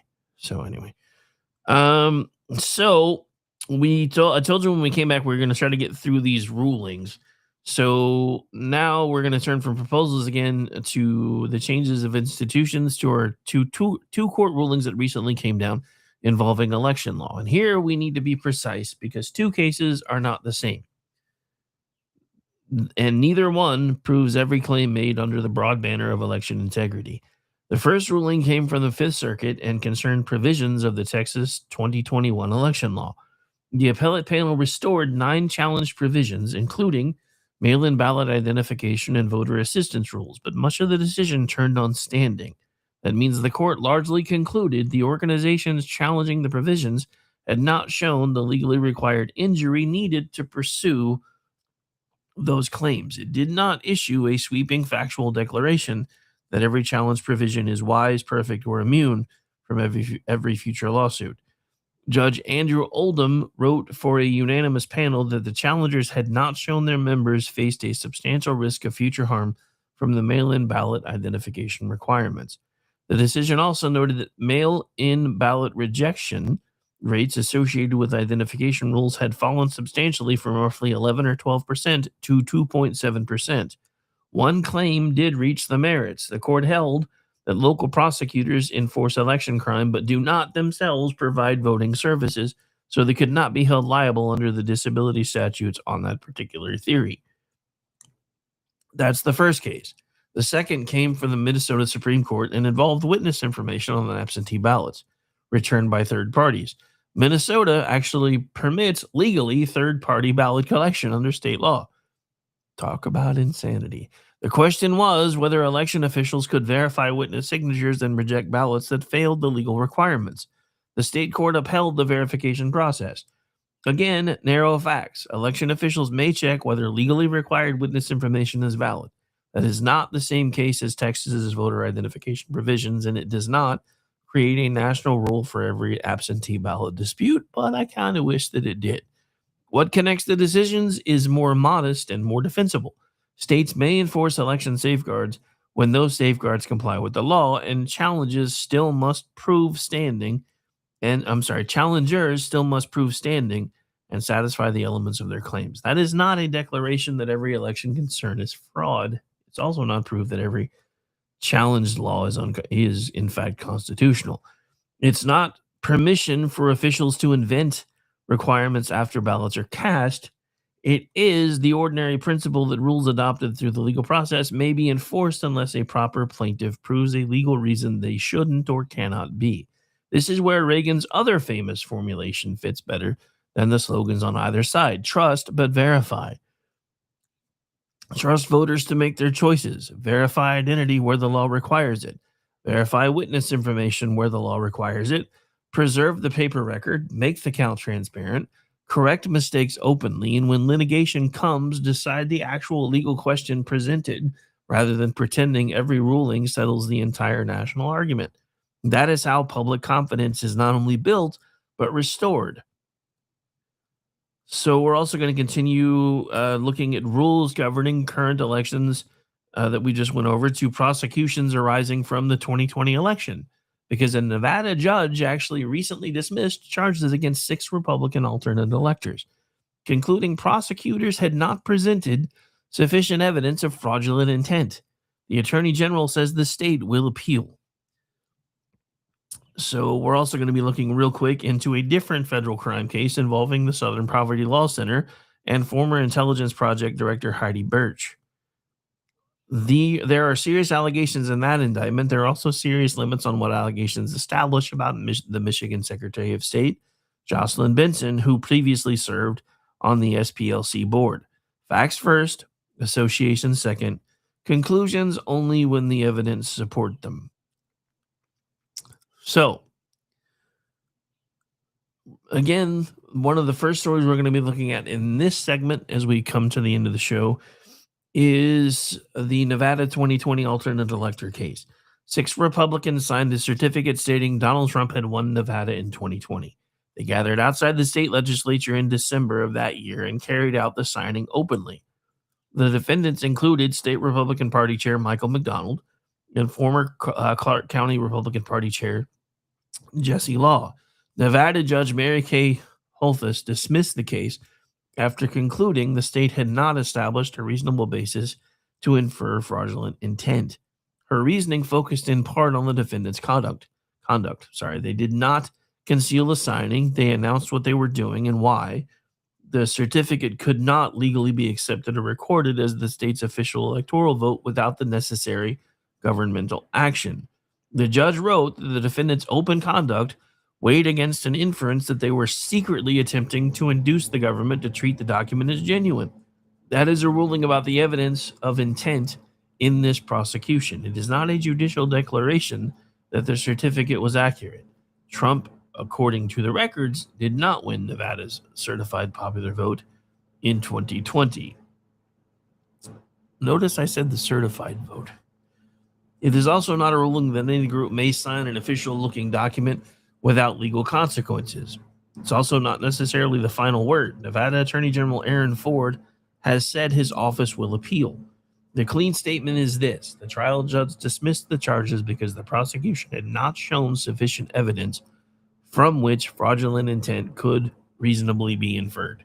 That matters because intent is not decorative language in a criminal statute. It is an element the government must prove. People can regard the alternate elector effort as reckless, deceptive, even constitutionally dangerous, or politically indefensible. None of those judgments relieves prosecutors from the burden to prove the charged crime against each defendant. Nevada is not the only state where these prosecutions have encountered difficulty. In Michigan, charges against 15 Republican electors were dismissed in 2025 after a judge found insufficient evidence that the defendants acted with fraudulent intent. Georgia's broader election case was disrupted after District Attorney Fannie Willis, big fat Fannie, was disqualified, and the principal case later collapsed when the remaining charges were dropped. Some lower-level defendants had entered guilty pleas even before that happened. Arizona's prosecution ran into procedural problems, and Attorney General Chris Mays said she intended to return the matter to a new grand jury. Wisconsin's case against 3 Trump campaign advisors and attorneys remained pending at the time of the reporting we reviewed. Those cases involved different statutes, different defendants, documents, procedures, and evidence. We should not pretend one dismissal automatically decides all of them, but it doesn't necessarily hurt either, because the pattern does support a legitimate criticism years after the 2020 election. Prosecutors have struggled to convert the broad political narrative surrounding alternate electors into final criminal convictions against the core groups in these states' cases. That deserves scrutiny, regardless of the party affiliation of the prosecutors. But I'm going to say this again: the left has tried to slate alternate electors pretty much any time a Republican has won since the dawn of time, or the dawn of the invention of the Republican Party, I guess I should say. The state does not get a reduced burden of proof because the defendants are unpopular. And the defense does not get immunity because a prosecutor is a Democrat. Although, wouldn't that technically mean they were retarded and probably shouldn't be practicing law in the first place? Oh, wait, did I say that out loud? My bad. The evidence and the law decide the case. Now, let's try to get through this SPLC stuff real quick. We talked about this a little bit last night, so it's kind of a rehash for those of you that listen, but we're going to go through it anyway. So this is where the allegations are both sensational and rather serious. The Justice Department has charged the SPLC, otherwise known as the Southern Poverty Law Center, and individuals associated with it in a federal fraud case. A second superseding indictment added former SPLC Intelligence Project Director Heidi Birch, or Barrich, I don't know, I'm just going to say Birch, as a defendant. The government alleges that more than $4 million was paid between 2007 and 2023 to people associated with violent extremist groups in exchange for information and work product. I'm going to say that again, for information and work product. Prosecutors allege that financial institutions and donors were deceived about the nature of and handling of those payments. Birch is accused of overseeing payments to an extremist informant with whom she also allegedly had a romantic relationship, shared a residence with at the time, and also shared joint financial accounts. As of now, those are only allegations in an indictment, which is why I keep having to say she's been accused of and allegedly and all those other legal words that keep me from getting myself into trouble. They are not yet findings of guilt. The defendants are entitled to the presumption of innocence, and the government must prove its case beyond a reasonable doubt. But if the allegations are proven, they would expose a profound contradiction inside an organization that built much of its public authority by identifying and condemning extremist groups. You know, like grandmas praying in front of abortion clinics. Yeah, those extremists. And Catholics. Don't forget the extreme Catholics. And I'm not a fan of Catholicism either, but still. Paying informants is not necessarily automatically illegal. Law enforcement agencies and investigative organizations sometimes compensate sources. The legal questions, as far as I'm concerned, have more to do with how the payments were represented, whether money was diverted or concealed, whether banks and donors received false information, and whether the charged defendants acted with criminal intent. And this is my favorite one. Should a group that is not law enforcement have the right and or the ability to have paid informants? But everything that I said before that is the federal case. That last part is just kind of my question, in my opinion. So now comes the political association involving Michigan Secretary of State Jocelyn Benson. Benson volunteered with the SPLC earlier in her career and later served as an unpaid member of its board from 2014 to 2018 while she was dean of Wayne State University Law School. She has described the board role as mostly ceremonial and has emphasized her civil rights work investigating white supremacist and neo-Nazi organizations. Birch alleged conduct overlaps part of the period when Benson served on the board. That overlap creates what some would say are fair questions. What information actually reached the board? What oversight duties did directors have? Were payments to informants disclosed in general or in detail? Did the board review financial controls, conflicts of interest, or risks involving confidential sources? Those are legitimate questions for a candidate for governor who has cited her SPLC work as part of her public biography. But the evidence described in the reporting we reviewed does not establish that Benson knew of the alleged fraud, participated in it, approved it, or attempted to conceal it. Board service is an association and an oversight responsibility is not by itself proof of criminal knowledge. That distinction is especially important for now because, again, we're talking about allegations, not proof of guilt or fraud. Some political coverage moves too quickly from served on the board to must have known. That's because that's what they do to us, but that's beside the point. Maybe additional evidence will show what she knew. Maybe board minutes, audit records, emails, or testimony will clarify the extent of her role. Until then, the most accurate formulation is this, and that is her prior board service warrants questions, not conclusions unsupported by the evidence. The same rule applies to the rhetoric surrounding the indictment. The shorthand that the SPLC funded Nazis while being politically explosive, but it also is a bit obscure, and it can obscure the relevant distinction between paying informants for access and unlawfully deceiving donors or banks about those payments. And again, this is all stuff that I have to say thanks to the attorneys, because these are just allegations. But I'm going to say this again. We're talking about millions of dollars. Not, hey, thank you for giving us information. Here, go get yourself a nice dinner. No, millions of dollars. Living with someone. Sharing a home with them. Bank accounts in common. So, yes, it's only an inference, but it's a huge damn inference. The government's allegations are serious enough without exaggeration, though, because, again, all of that other stuff I just talked about. If the SPLC knowingly misrepresented millions of dollars in payments, concealed conflicts, or allowed insiders to profit, accountability should follow. Will it? Probably not, but it should. If prosecutors cannot prove those claims, the defendant should not be convicted by headline. That is not softness. That is the standard we're supposed to defend. And it connects every story that we've talked about so far today. Hakeem Jeffries says dramatic Supreme Court reform is necessary, but leaves the options undefined. The DSA says abolish the Senate and get rid of the police because institutions frustrate us, and its theory of democratic representation is different than ours. Texas and Minnesota show courts resolving specific election law disputes through standing, statutory duties, and state law requirements. Nevada shows a criminal prosecution failing, at least for now, because the judge found the state had not adequately established fraudulent intent.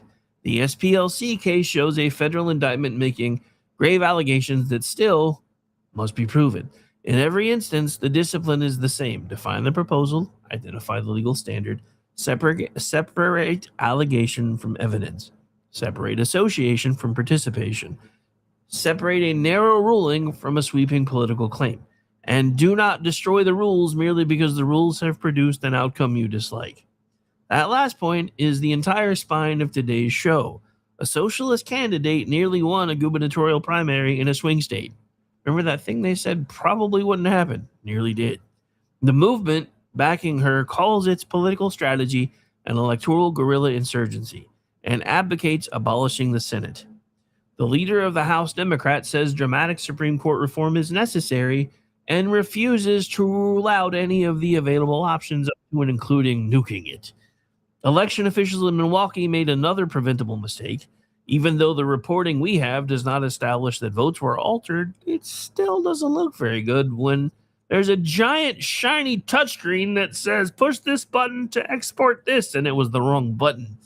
Courts upheld some election safeguards, but through different cases and for different legal reasoning, a judge dismissed an alternate elector prosecution because intent had not been sufficiently shown. Federal prosecutors have accused the SPLC and former officials of serious financial crimes, while the public evidence does not yet establish that Jocelyn Benson knew of or participated in the alleged misconduct. These are not one story. There's also not a conspiracy.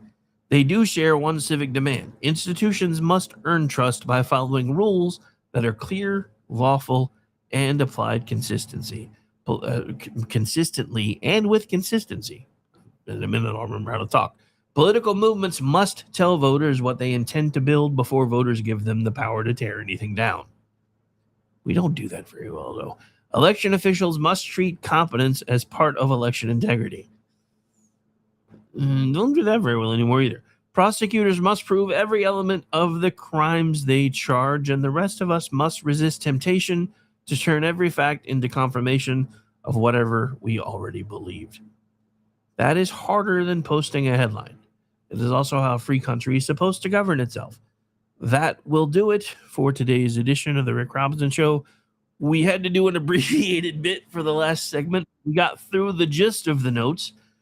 And I want to thank you guys for spending your Friday with me. Have a safe weekend. Keep asking questions. And remember, the loudest claim is not always the strongest fact. Hang out for the Weekend News Roundup here in a little bit. And let's not forget, after today, can we just forget Luigi Mangione exists? He pled guilty. Put him under the jail and move on. My name's Rick Robinson. This has been my show. I'll see you on Monday and hopefully here in a little bit on the Weekend News Roundup. Stay tuned.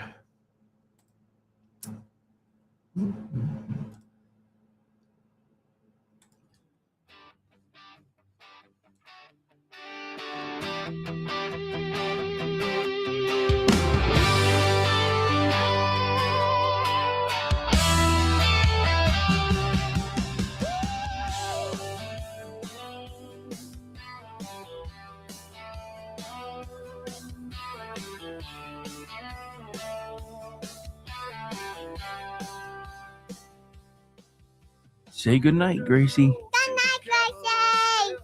Rick's calling truth, no time for regrets. Fire in his voice, facts in his hand.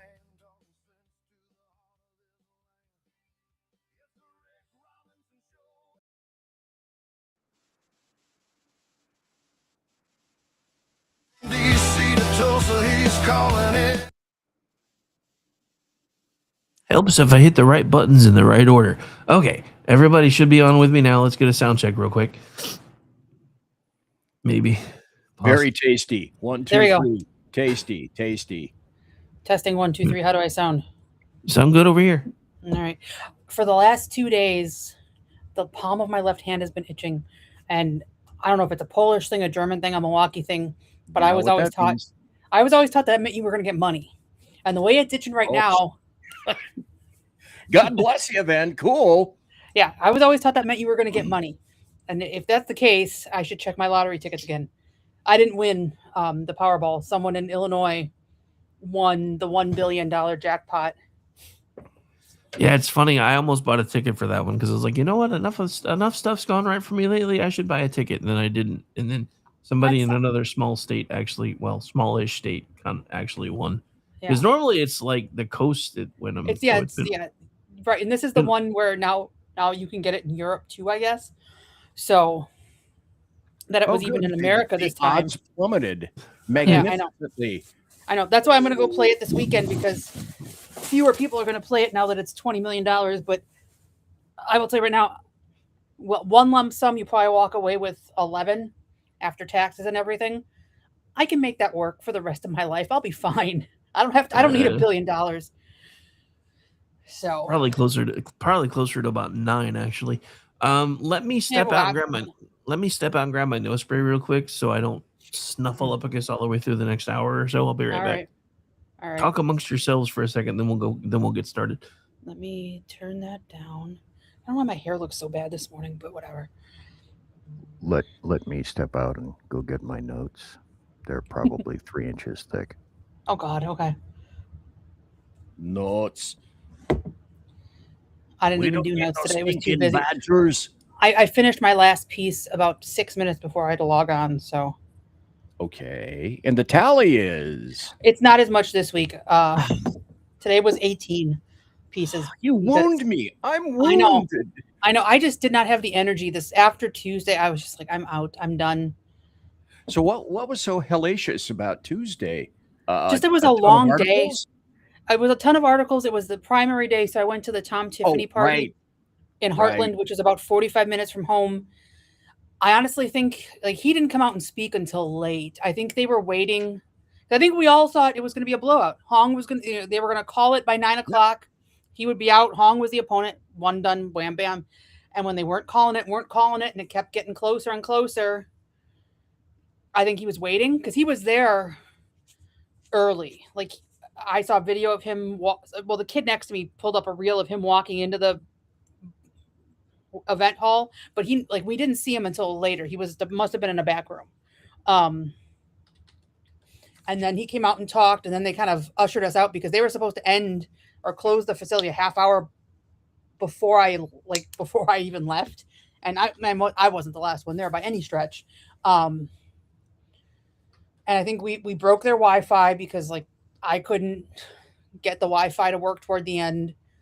So by the time I got home, sat up and was watching the returns, Milwaukee's screw up, which Rick was just talking about again. I said 1:30, I'm done. If they don't call the race by 1:30, I will update the post, say the race hasn't been called. We will update in the morning. And then I got to get at least a couple hours of sleep because my alarm goes off at 5:30. Well, 1:26 is when they called it for Crowley. So then I was like, fine, I can tap out, updated the post, went to bed, didn't fall asleep till after 3. I was up when I saw that Hong had conceded, but I didn't update the post because I was just done. So I went 32 hours on 2 hours of sleep. The hate and discontent of being a political reporter. Right, don't get me wrong, I wouldn't trade it for the world. I love it. It's just I'm also getting too old for this shit. It's like me and CHP. When I was working in California, I never felt sorry for CHP because except for a few exceptions, their life was a cush. The only time I felt semi-sorry for them is when they'd have to stand out on a vehicle stop in the absolute pouring rain. Mm-hmm. And other than that, don't get me wrong. When I worked for Santa Cruz Sheriff, when I had my little shooting and killed the piece of shit that I can say freely now because I don't feel guilty at all. CHP and Santa Cruz Sheriff had, it was hate and discontent. Oh my God.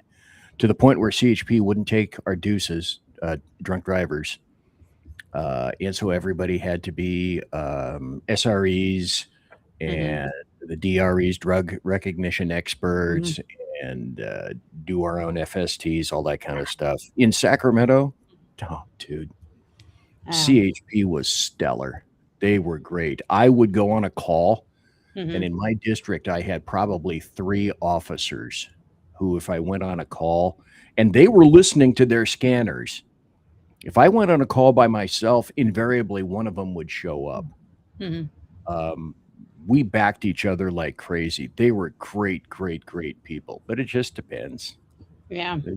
What the hell? What the hell happened? Shit. Oofta. I know.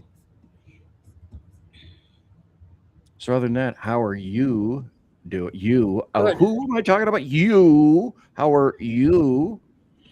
I'm all right. Trying to figure out. All right. The kids are good. The older 2 went to the state fair yesterday. because we have every end of July, beginning of August, for 11 days they have the state fair, which used to be right where my mom lived before the bitchy landlord threw her out. So we would park there and walk to the fair. So trying to figure out a way to come up with a little bit of money to take Henry tomorrow morning, because I like to go for as long as I can remember. We'd go early and we'd go to the Wisconsin Products Pavilion, and we'd have an omelet, because this little family ran this omelet stand, and you would get an omelet. It was like $3. Even the last time I went, I think I paid $4.50 for a 4-egg omelet with ham, cheese, onions, mushrooms, whatever you wanted in it. Well, last year we went. Oh God, it was so good. Last year we went and the omelet stand was gone. And it was gone because the lady retired. She was 81 years old and she finally decided she'd had enough and retired. So I don't have breakfast at the fair anymore, but I said, we'll get up early. We'll walk around for a little bit. We'll grab one meal. I'm torn about whether or not I'm going to go on the giant slide. He will, but I'm talking 3-4 stories up. You gotta walk up and you gotta ride down. And I hate heights with a pat. Even talking about it, I can feel my heart starting to do one of these things. And then do the Ferris wheel, go home, be out of there by noon, because I won't take him tonight because the crowds will be bad. The Midway, I don't allow them to go in the Midway at all, because everybody from the inner city goes to the Midway, and that comes with all the problems that being from the inner city implies. So we will see. I gotta figure that out. That's just like the state fair in California. Yeah. Yeah. Shithole thugs be shithole thugging. So that maybe tomorrow, and then I've got to finish up. I've got a couple other little craft projects I got to do, because on the 19th of September I've got a craft fair to try to sell those ornaments. I got to sell them because I got a $1,300 installment payment due next month. Stop. You have to stop using pejoratives. They're called Asians, all right? They're called Asians. Stop. I didn't say Orientals. I said ornaments. But yes, I will. I know what you meant. It's a euphemism. Jeez, pizza. Stop talking about the ornamentals, Amy. Ornamentals. Yeah, no, I've got a $1,300 installment for. I'm not smiling. Italy next month. So. All right. I'm officially back. We're ready to go. Yeah. What if this has been live for the past 9 minutes and Rick didn't tell us? You've been live the whole time, guys. That's what I was thinking. Remember, I don't cut this feed. I just trim it later for the podcast. All right. Well, cool. Oh God. All right. I mean, each of you should see the little red live button at the top. I see the red live button. I said nothing I won't say publicly. So. All right. By the way, here we go. I absolutely got a jam at 1 slightly before 1. The top of the hour. Let me say that. All right. Here we go. Hello, friends. Do you have a moment so that we may discuss our Lord and Savior Minarchy? No, seriously, I'm just kidding. Hi, my name's Rick Robinson. I am the general manager of KLRNradio.com. We are probably the largest independent podcast network that you've never heard of. We have a little bit of everything, and by that, what I mean to tell you is we have news, pop culture, special events, conspiratainment, true crime, mental health shows, drama productions, and pretty much everything in between. So if you're looking for a new podcast home to grab a little bit of everything that you love all in one place, come check us out. You can find us on X under @KLRNradio. You can find us on our Rumble and our YouTube channels under the same names. You can also find us at KLRNradio.com and pretty much every podcast catcher known to man. So again, feel free to come check us out anytime you like at KLRNradio. KLRN Radio has advertising rates available. We have rates to fit almost any budget. Contact us at advertising@klrnradio.com.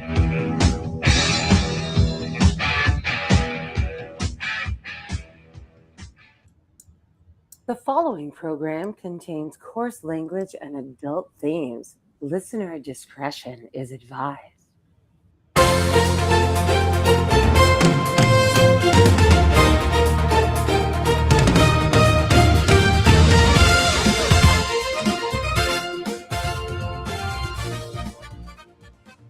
And welcome into the Weekend News Roundup.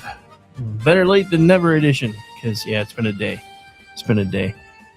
But in my defense, I was up till midnight-ish hanging out with these two again. Because apparently we like to do this a lot together. Anyway, so I'm joined by most of my usual cohorts. I have it on good authority. Brad might actually be back next week. We shall see. However, we do have just below me the bloviated Zeppelin. And then, of course, Amy. So, as usual, we're going to go ladies first and then pass to BZ. How are things with you since we last spoke about 13 hours ago? They're good. Amy? They're good. Sleep is lacking, but they're good. Today was a good day. I was telling BZ earlier, State Fair is this week. It wraps up tomorrow, so I'm thinking of taking my youngest, going to look at the chickens and the goats and eat food that is absolutely awful for you. This year, the new food item, the big food item, is deep fried ranch dressing. What? Yeah, I know. I was waiting. I have no idea how this. I have no idea how this works.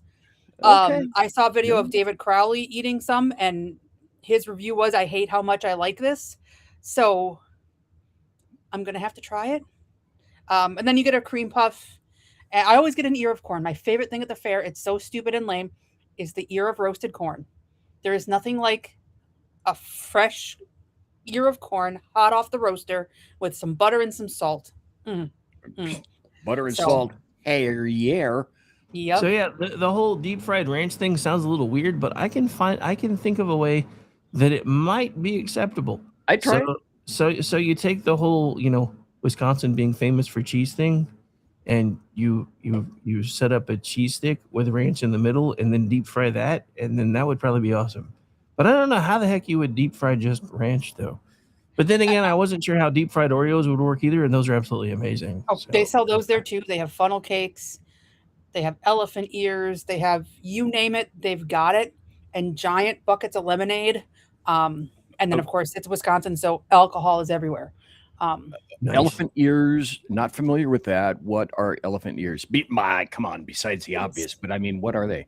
Here, they're a type of fried donut, and sometimes they're just plain, like fried donuts. Sometimes they're cinnamon and sugar powdered, like just big fried donut, almost like a funnel cake, but a little less crispy and a little chewier. And sometimes they've got strawberry, raspberry jam in the middle, whatever kind of fillings. They can come with chocolate chips on the top. Those, I'm more of a, if I'm going to have something sweet, I'm going to save it for the cream puff thing. Because the cream puffs are, like, the cream puff pavilion is the busiest building in the State Fair Park. So, yeah. And it's homemade whipped cream, homemade, it's not bread, but like the dough part is homemade. Just delicious. Not cheap, but really, really good. Ooh, beer nuts. All right, so I saw BZ drinking his coffee substitute because he's the only cop that I know in existence that doesn't like coffee. That's weird. It's true. It gave me a chance to show something off. This is the mug my 6-year-old granddaughter made me for Grandfather's Day. Officially. Nice. I see the Sasquatch, the blue Sasquatch. I love it. I think that was more of an ink blot test, sir, but that's okay. Did I pass or did I fail? Rorschach test failed. Just kidding. All right, so where do we want to start officially? Because I know BZ's on a clock, and I apologize for having to step out for a minute, but if I didn't grab some nose spray, I was going to be miserable till we were done. Yeesh. Yeah, no, like I said, last night I had a sneezing fit. Right now I'm kind of feeling like the sinuses are messing up. I heard you talking about Milwaukee when I hopped on and you were wrapping up your show. I guess the FBI might get involved now with what? The FBI might take a look at this flash drive thing, and see if there was something going on. Yeah, I don't really. There doesn't. I mean, look, is it weird? Is it odd that they're trying to say this was human error? Because we all looked at the picture last night. Those screens were freaking huge. That button was enormous. Yeah, but it couldn't be bigger. Is it something the FBI really needs to look at since it didn't really impact anything? Well, I think that's what we don't know is there a forensic way to make sure that the votes, while they were running back and forth from central counting to the courthouse, wherever this stuff was stored, was anything changed? It's a computer. There should be a footprint. Will it change the outcome of the election? Probably not. But I think for the sake of election integrity, especially now, this is the third election in a row when Milwaukee has had problems. In 2024, voting machines were found open, and they weren't supposed to be. They were supposed to be sealed. There was an issue last year. Now I'm drawing a blank onto what it was exactly, but there was an issue last year with voting, an issue this time with voting, and to quote the great Ian Fleming, once has happened, stands twice as coincidence, and 3 times is enemy action. So the Republican, and I don't think they've got time to do this now before November, and I wish they would. State Rep Mark Krug, was asked if he would consider changing the law that would allow Milwaukee to start counting absentee ballots the Monday before Election Day. I'm hard pressed to see an issue with that because Milwaukee, like I said, Milwaukee seems to always wait until all the other counties are in, and then magically seems to deliver enough votes for whatever candidate they seem to want to win. So if Milwaukee can get a jump start on that, and the other counties, the red counties, learn to hold off on reporting until Milwaukee is in, I think the outcome of the elections might change dramatically, but that's just me. See, let me ask the obvious question, which sadly not enough people ask, and certainly not the election boards all around the fruited plains. Well, first, happy 81st birthday to Steve Martin. Happy birthday to you.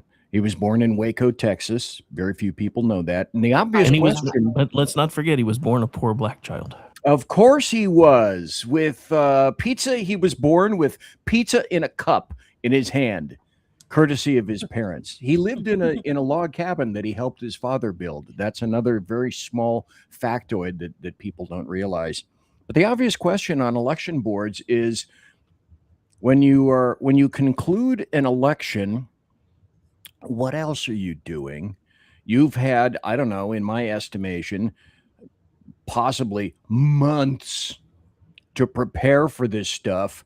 And how do you how do you possibly screw up so badly, not once, as you indicate, but in Ian Fleming style, consistently? How does this happen? What are you doing otherwise? Obviously, all of these people are being paid by hard-earned American taxpayer dollars. But in the meantime, absent an active election or an immediate prep for same, what the hell else are you doing throughout the rest of the year to make sure that there's something as, I don't know, stupidly called election integrity? What? Mikhail, what? I didn't work for the election commission, but I did work for the city of Milwaukee. I can tell you there are a lot of people that don't do a hell of a lot. I mean, don't get me wrong. I get the bell. Yay. There are a lot of people who do work hard. Like the inspectors worked their asses off, and especially the condemnation inspectors who would have to go out and go to like there was a mobile home park not far from where I live right now that was quite literally a dump. And I got to see some of these properties before we tore it down. And the path to walk through this house was as narrow as my laptop is wide. Everything else was stacks of garbage as high as I was. They pulled a gun on our inspector and threatened to kill him.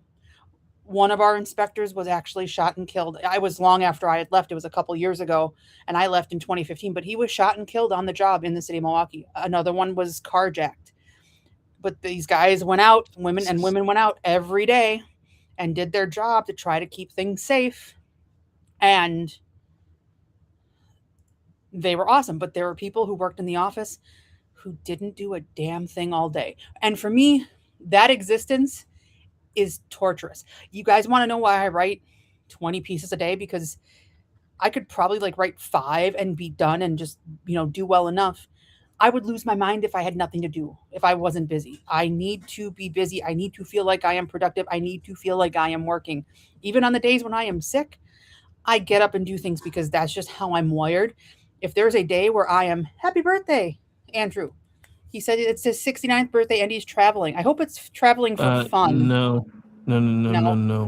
Think 69 the other way. Now I look stupid. I was all happy that I thought it was your birthday because we talked about Steve Martin, and now you make me look like a fool. Shame on you, Andrew. No, it's a running joke because Amish always says first, so he just started saying 69th to do the number and the joke at the same time. So okay. I'm part of a Facebook group where the big thing is you do first and then you get a cookie, not a real cookie, a cookie GIF in the reply. And if you're second, you get a steak GIF, and I think that's the winner. yeah, I know. baby. I know. I would rather have a steak why than a wouldn't cookie. first get the steak GIF? Not that that's It's part just of it. it's just the rules. It's a fun little group of very weird people. No, but now my train of thought had completely derailed. So I'm gonna turn it back over to you guys because it was an Amtrak completely gone. Okay. Train of thought derailed track 1. Shall we say this for the next, 10 seconds and then move on? But again, color me surprised. The leftist piece of crap in New York who shot the healthcare CEO was found guilty. I still don't quite get that, but he was found guilty. It actually did occur, like forecasted today, and that's all I have to say about that. Yeah, it scared the shit out of me because I had The Price is Right on. I watched that in the morning. I listen to it in the morning. I listen to Let's Make a Deal and The Price is Right, and then I turn it off because soap operas come on and they're awful. And all of a sudden the breaking news came in, and working in this business and just living as long as I do, I went, oh God, what horrible thing has happened now? And like the existential dread. And then it was Luigi Manioli pleaded guilty. And the thing is, there's no plea bargain. He's not getting anything in return for that. And according to the CBS reporter who was in there passing notes out because you can't have electronics, the judge determined he was competent and determined he understood that. Now the question is why. And the theory Exactly. the theory that CBS came up with was if he pleads guilty to the federal charges, odds are he will go to the whatever federal facility is, as opposed to Rikers if he gets brought up on these state charges. Granted, and I'm down. That's what CBS. I don't know how. I didn't get a chance to look into it. That's what CBS was saying. Well, that's the gist of it. Because the issue is with the way New York law is written, now that he's been convicted on those charges at the federal level, the state charges have to be dropped. Because New York. So in most cases, there's a difference between double jeopardy between, local jurisdictions, county, state jurisdictions, and federal. New York doesn't have that. So he's looking at if I let this go and they nail me, then I get to go to Rikers. If I go here, there's a chance I might. I doubt it. But I think in some way, his twisted little mind thinks he's going to wind up in Club Fed with a line of women waiting for him. When he gets there. That's the thing that I was wondering. Two things that I need to point out because I did work for both systems, the federal and state systems.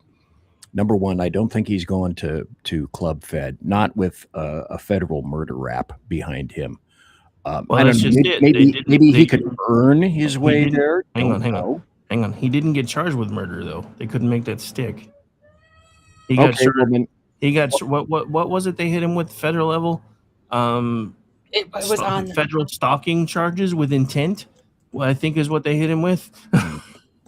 Which is weird, which is weird and disappointing because having worked both systems, I know why in certain cases you'd want to go through a federal venue because federal rules of evidence, and I only speak with regard to the comparison of California versus, Califailure versus the federal system. Federal rules of evidence are much less stringent than at least California is. And I would certainly suspect that would be true with the state of New York as well. So they were able to get certain things in, I'm simply hypothesizing, under the federal venue than they would for the state.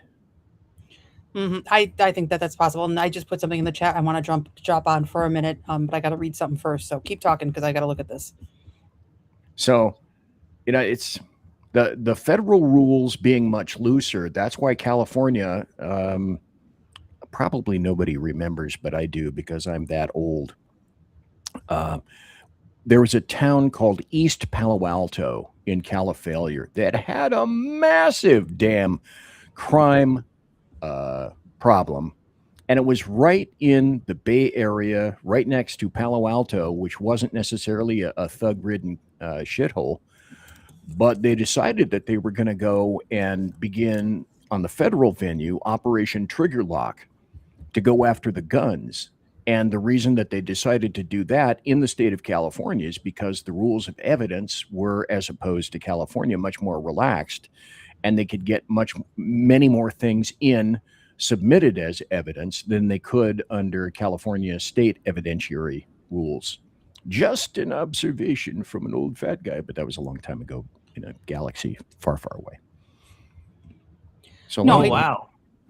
Right. Sorry, did you just... I just opened the second link you sent because I was loading the first one when you dropped the second one.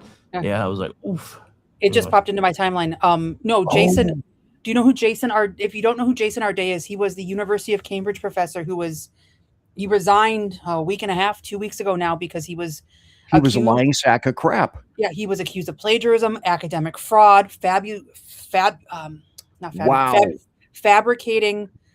a lot of his biography. Simon & Schuster just published his book on the 11th. He was found dead today, according to the Telegraph. He was 41 years old. They found him unresponsive at an address in Battersea, South London this afternoon. He was pronounced dead at the scene. The Metropolitan Police don't believe this is suspicious and that it was just an unexpected death. His family has been notified. I'm going to probably guess this was a suicide, and they haven't said that yet, given the amount of scrutiny that he has been under. And don't get me wrong, justifiably so. Absolutely. And we should not. I feel tremendously sad for his family. Anytime somebody dies, it's sad. Bingo. But the fact that we scrutinized what he had said and done had nothing to do with this. And that's what the narrative is going to be going forward. But yeah, that just that popped in my timeline. Now it broke 20 minutes ago. Wow. Okay. All right. So a waste. So while we were going over that, I did fact check myself just to make sure. So what he actually pled guilty to today is interstate stalking resulting in death. That was count 1. Count 2, stalking through the use of interstate facilities, including a cell phone and internet, also resulting in death. So they couldn't make the murder charges stick, but they sure made sure death got in there twice. Well, yeah, and that's the important aspect. Okay, as an adjunct to going for a direct murder charge, winner, winner, chicken dinner. Get out, never mention him again. Mm-hmm. That's where I come down. Bury him under the prison, throw him in the Hudson. I don't care. Just be done with him, because he cannot be turned into this martyr. He cannot be turned into a political threat for other CEOs, saying, because there are people in my timeline going, this is a theory, this is their theory that he killed Brian Thompson, and now they're going to use him as, see, if you don't get on board with our Medicare for All scheme, we're going to do the same thing to you. So. Oh, yeah. But so here's my thing, right? Don't fall for that, guys. Remember when, and I don't remember whether it was the federal judge or the state judge that said that the gun couldn't be used in evidence. Now that he admitted that he was the one that printed it, I'm sure the folks in Pennsylvania or wherever they nabbed him at, they don't have that same double jeopardy rule that New York has. So I'm sure there's probably going to potentially be some unlawful carrying of a firearm charges that might wind up being brought in at some point, just to try to see how much they can stick to this dude. At least I hope so. Because, I don't like that look, I'm glad he pled guilty. I really am. Because, again, for the most part, I just want him to go away. But at the same time, I don't want him just under the jail at this point, wood chipper go Bert. Because dude did a heinous thing on video and then pulled Shaggy. Wasn't me. Yeah. And not only that, got the backing of high-ranking politicians who said, Brian Thompson kind of had it coming, because we don't like that he does private health care. That's fucking terrifying, because there are a lot of things in this world we don't like. I'm not going to go out and shoot somebody in the back because I don't like it. Like that, the justification of denying healthcare claims as violence. Do you hear yourselves? Holy shit, guys. Well, these are the same people that say silence is violence. Right. What they like is not violence. What they don't like is violence. It's a very simple equation here. Which brings me to a topic that I swore I was never going to bring up, but it's become entertaining enough that we have to talk about it. So the whole WNBA thing, which I have been trying not to touch with a 20-foot pole, has become seriously entertaining as soon as folks like Enes Kanter Freedom said, I'm going to be a chick and I'm declaring for the WNBA. Because now everybody on the left that used to say, as soon as they say you're a woman, you got to use the right pronouns. Now it's, well, are they using the hormones? Are they doing this? Are they doing that? Because if they're not, then they're not really women. Really? That's not what you said 5 minutes ago. I think that's, the whole thing, because you see it on the left now too. And BZ kind of touched on this a little bit last night. But now they're calling everything that came before this election cycle woke 1. And I have a feeling that's because they're gearing up for woke 2 DSA Boogaloo. But still, it's still woke. Right. Hello. I just wrote about that today. Woke is not dead. Woke is hibernating. Oh hell no. Hibernating. It's not even hibernating. Just go back to see. This is what I think I said last night. I'm not sure because I had no brain. These people are found, which is why I love the internet. You can access most of this stuff. These people have said exactly what they mean for years, and that crap is archived if you just go look at it. Their brains haven't been rewired in that amount of time. What happens is they realize, politically speaking, like Clinton was the true politician. He knew when to change and which way the political prairie winds were blowing back and forth. Alan Ray, we get to choose who's woke. Yeah, very true. But they haven't changed, and they won't change. Period. No. And anybody who believes that they do are morons. Right. They know, and when they regain power, I don't know if that'll be in November, in 2028, in 2024, or 2024, 2030, 2032, whenever. This shit will come back, and it will come back like a tidal wave, and they will make sure that they do whatever it takes to never let people fight against it again. And that's why this WNBA thing is so important, because up until 2 seconds ago, guys like Tremaine Carroll and Richard Cox, who I have written about both extensively. Richard Cox is the weirdo in Virginia who walks around with children's swim schedules on his cell phone and then says, hey, I'm a woman. I'm going to go in your locker room and whip out my penis and expose myself to women and girls. Tremaine Carroll was in California in the prison system. He said he was a woman, even though he was not on hormones, not dressed like a woman, none of that. He raped not 1, not 2, but 3 innocent women before the California prison system finally charged him and removed him from the women's prison. But suddenly now Enes Kanter says, I'm a woman, and oh, well, no, you've got to have the surgery, you've got to have the hormones. William Thomas never had surgery, never had hormones. He was held up as this paragon of women's sports as he stole titles. And when Riley Gaines complained about it, what did they tell her? Train harder. They never said that to William Thomas. When he came in like 500th or whatever, they never told him, train harder. You can't write. You can't otherwise create what I call Herculean hypocrisy. Absolutely. And I started my Tuesday night show out with that in the carousel of amusing GURP because it's so stupid. It's so ridiculous that it deserves derision. These people are just brain damaged. They got brain damage, and there's no getting around it. And the thing that I don't understand, but I'll call them what they are, the women that are involved in this are the ones that need to be led around by the nose with their loving septum rings because they're demanding that men be superior to women. Okay, that's fine. How about we just stomp your asses because you're that stupid? Right. They met this week to discuss what a woman is and said it could be months before they come up with an answer. I know. Just could you? I could walk out in the living room and ask my son, my 13-year-old, and he could tell me what a woman is. 5-year-olds. Women are people with tits and a vajayjay. Right answer. Move along.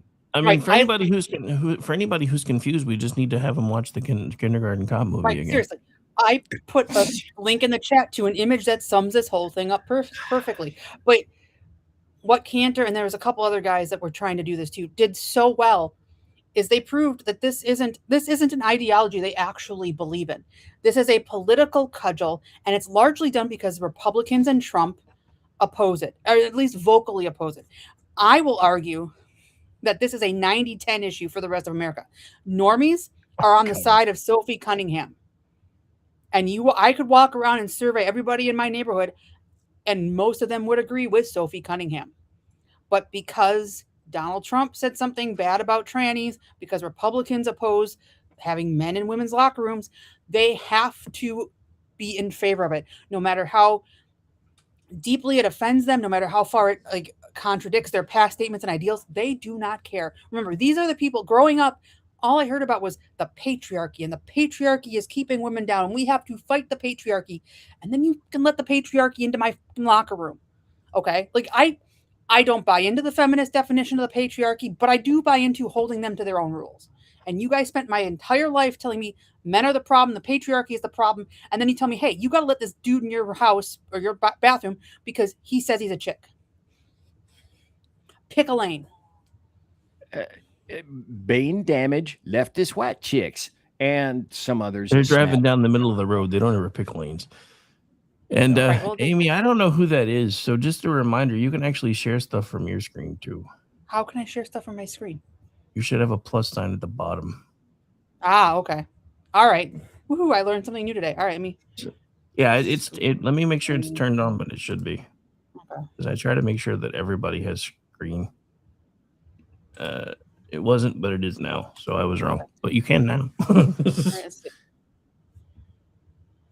Oh, it didn't work. Hang on. Let me pull it. Let me play with that, and then I will do that. Giggity. There we go. All right. All right. So I don't know. Well, yeah. Let's. BZ's sharing things, so let's see what he wants to put on the screen.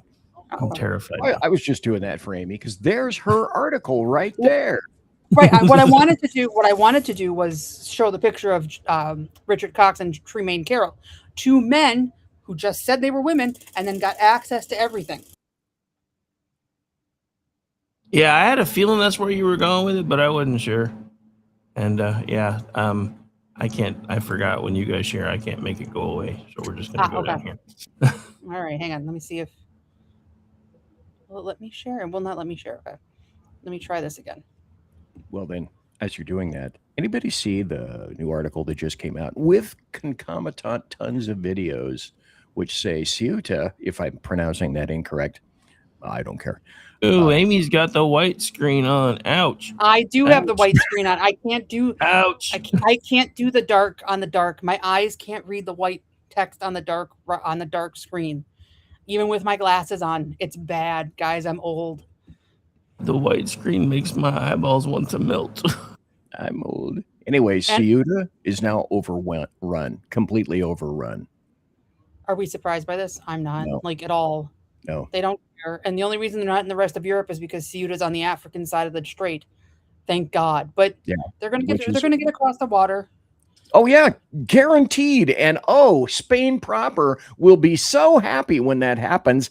if it isn't already happening. Thanks. Mm-hmm. Right. And if the other nations in Europe don't pull Spain from that visa thing and isolate the country, they get what they deserve. Exactly. And then let's see, weren't there 2 countries once that happened that immediately shut their borders? One that I can think of immediately was Italy. Italy said, okay, that's it. We're done. You need to be vetted before you're coming in here and screwing with our Coliseum. Mm-hmm. Fun times. And that's the only response to have to this whole thing. Yeah, so Amy, it did eventually work. I think there's just some lag because it did. I was eventually able to make it pop up, and by the time I had it pop up, you already turned it off again. Oh, okay. All right. Well, good to know. I did order a Wi-Fi booster from AT&T. It will come in the next couple of days. I can't put it online until the 20th, though, because of the way they do the billing. So Which is weird, but yeah, no. by next week, though, I will have it set up for things. Hopefully it'll address any of the internet issues I've been having. So, yeah, did you guys hear what's happening in Maine? Maine. You're gonna have to narrow that one down. That state is nuts. Another platypus sighting. Well, another death's head sighting. The cousin banger is mad because the Nazi dude's gonna be at an event now, so he's coming out publicly again. Right. And yeah, is the only one complaining about it Jackson? Because I know Lindsay Fifield. Oh no, he's not the only one, but he's been the loudest one. Okay. Well, I know Lindsay Fifield and Jenny, and I'm going to mispronounce this and I apologize, Rassicot, the two main accusers have issued a statement condemning this.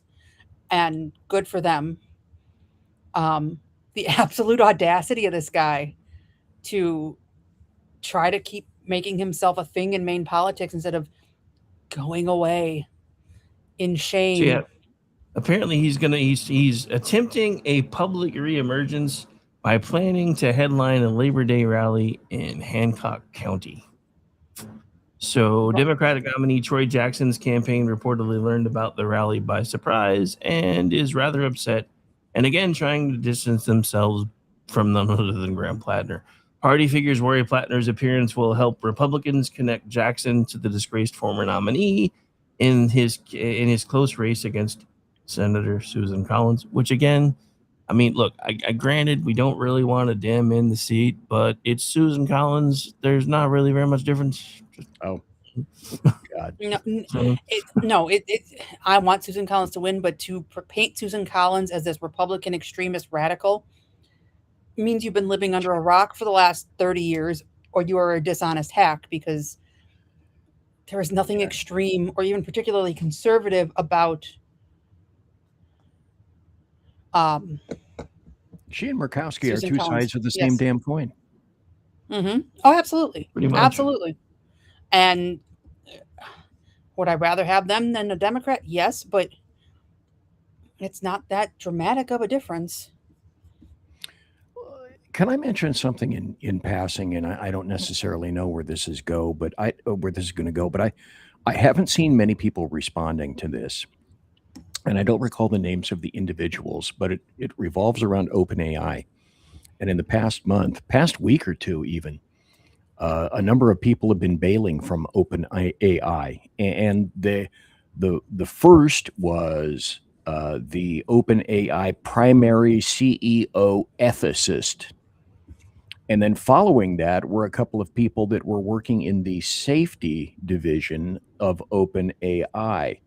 Now, people were saying, "Oh, you're drawing too much of the standard BZ logical extension over this." And the fact remains that I think this is a clear indicator that a lot of these people, those at least minimally, know something is either coming or the genie is out of the bottle and the genie will never get slammed back. And they're saying, people vote with their ballots and they vote with their feet. And these are a couple of people that are voting with their feet saying, I don't want to be associated with any of these things from this point out, because I've seen how the sausage is made and I'm not interested in partaking. No mo. Very possible. Yep. Very possible.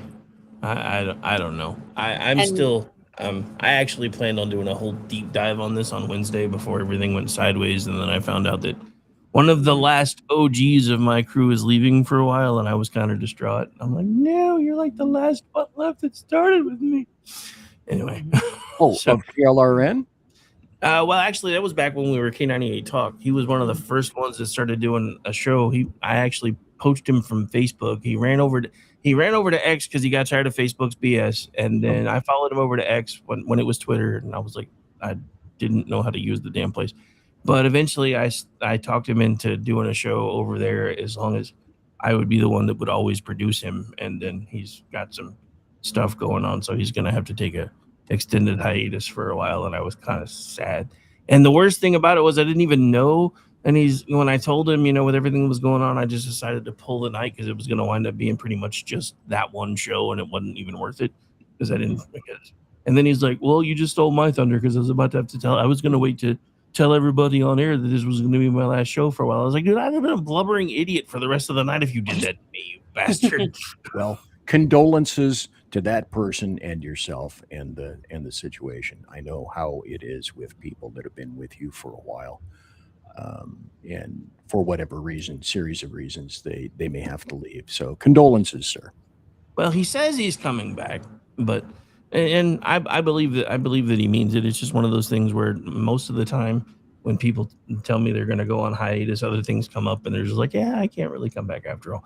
Which, if it happens, it happens. We worked together for 13 years doing this kind of stuff, so that's why when he told me, I was like, no, you're like the last one of the OG crew beside me.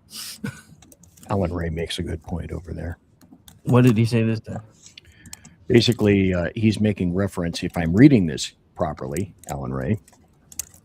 By the way, did you guys know that he was one of the originators of the AR-15? They named it ceremonially after him. And I hadn't known that factoid.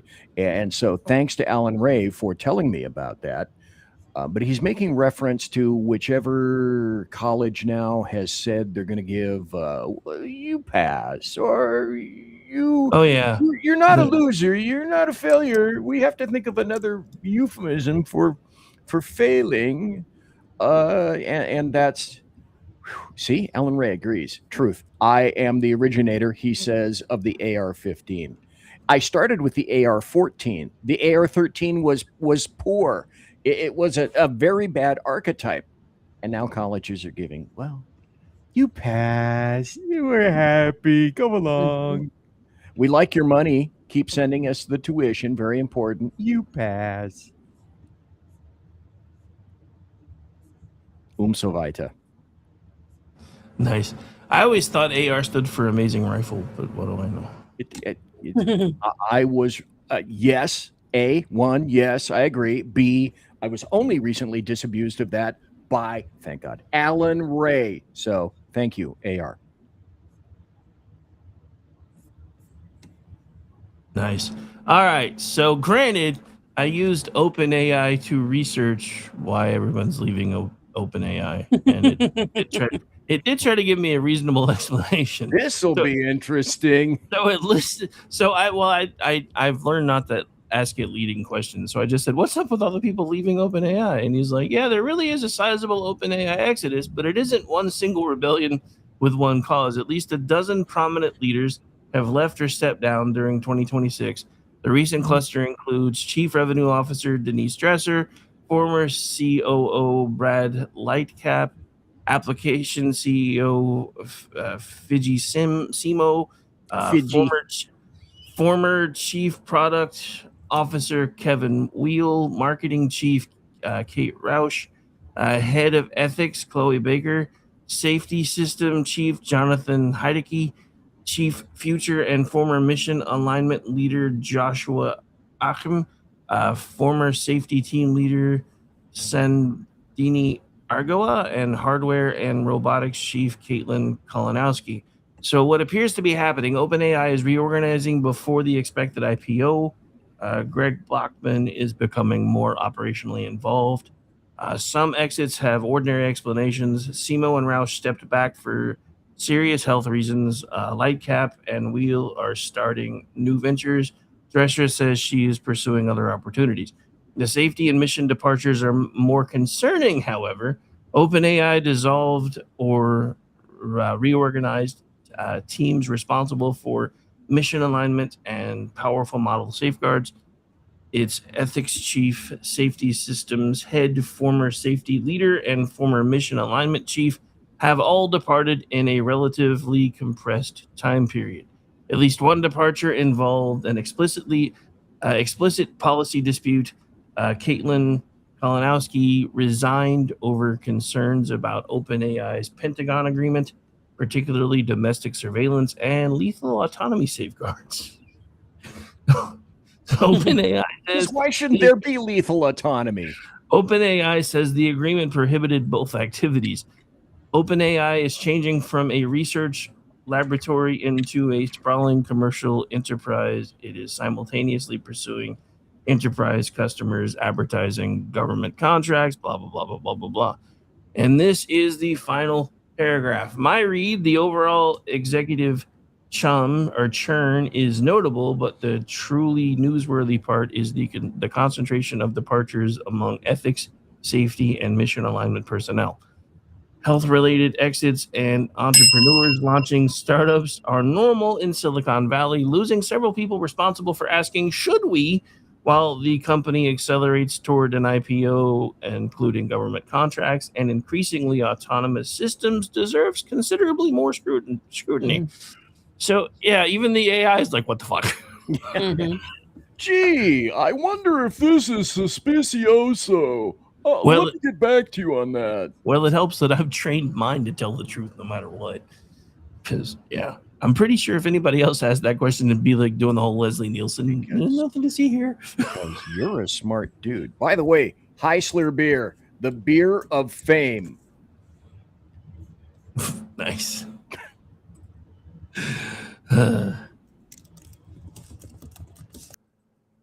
But yeah, I actually did not know about the whole Pentagon contracts and the Pentagon starting to try to pursue autonomous lethality. We've seen these movies. This is not a good idea. Yes, we have. Let me see, 1984. I think where that was Cameron's first in that regard. You know how I should have known this wasn't the joke that I thought it was?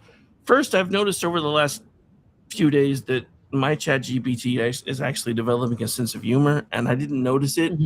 But I saw on somebody else's that it was just being a total smartass. It's like, what do you want, and why are you being so helpful? I don't want absolutely anything, but if you could tell me the location of John Connor, that would be amazing. Yes. Was its response. I was like, oh my God. But, yeah.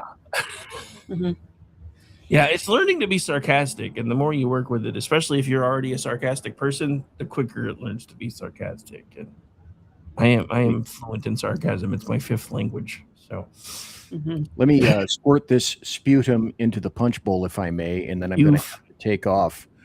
A judge said that Mamdani's New York City pied-à-terre tax can continue the rollout during the appeal. So for those who are not aware of what that means, is people of means have second houses in New York City, and they squire themselves around, I don't know, the planet or the U.S., and they go to their second home in New York City. And New York City wants to tax the crap out of that. And if they are successful, another BZ if-then equation, if they are successful, then you will see more millionaires and billionaires say, screw you, goodbye, see you, wouldn't want to be it to New York City. New York City! Actually, it's worse than that, because the reason they sued him in the first place was because they left the onus on the property owner to prove that their very expensive house in New York City, if they have one, is their only residence. And they've made it impossible to submit the documentation to do so. As a matter of fact, one person was like, I've been trying to submit the paperwork using the systems that you have set up for an hour to prove that this is my only home. And every time I do it, it says it's received. And then I go back and check status and it says I have to start over. So the fact that they can continue this while it's this badly broken is bad. It's all by design. Because then what they're going to do next, while this thing drags out in court, is issue foreclosures to seize this property and take the property, and good luck getting it back. Even if a court says, yes, you get the property back, they're going to have moved their commie friends and the homeless squatters into your house. Oh, yeah. And you are going to be SOL. Hope you enjoyed what you voted for, guys. That's part of, I mean, look, I get it. It's damaging. But I'm of the firm mind anymore that we just need to start giving everybody what they voted for and then figure out how to do the national divorce and move on. Because we said that, you and I said that, I think at least a year or two ago. I said in a similar vein, I said, you know what? For all this stuff, particularly defunding the police, do it. 1, pick a city. 2, label that city. 3, defund or remove the police. 4, let's have that experiment. Shut up. Let's just do it.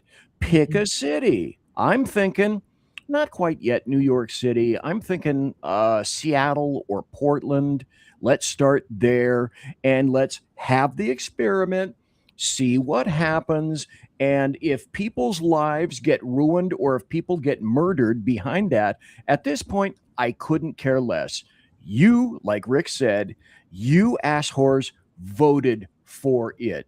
So if it's a pit of swill and death, live in it. You made the bed, now you get to sleep in it.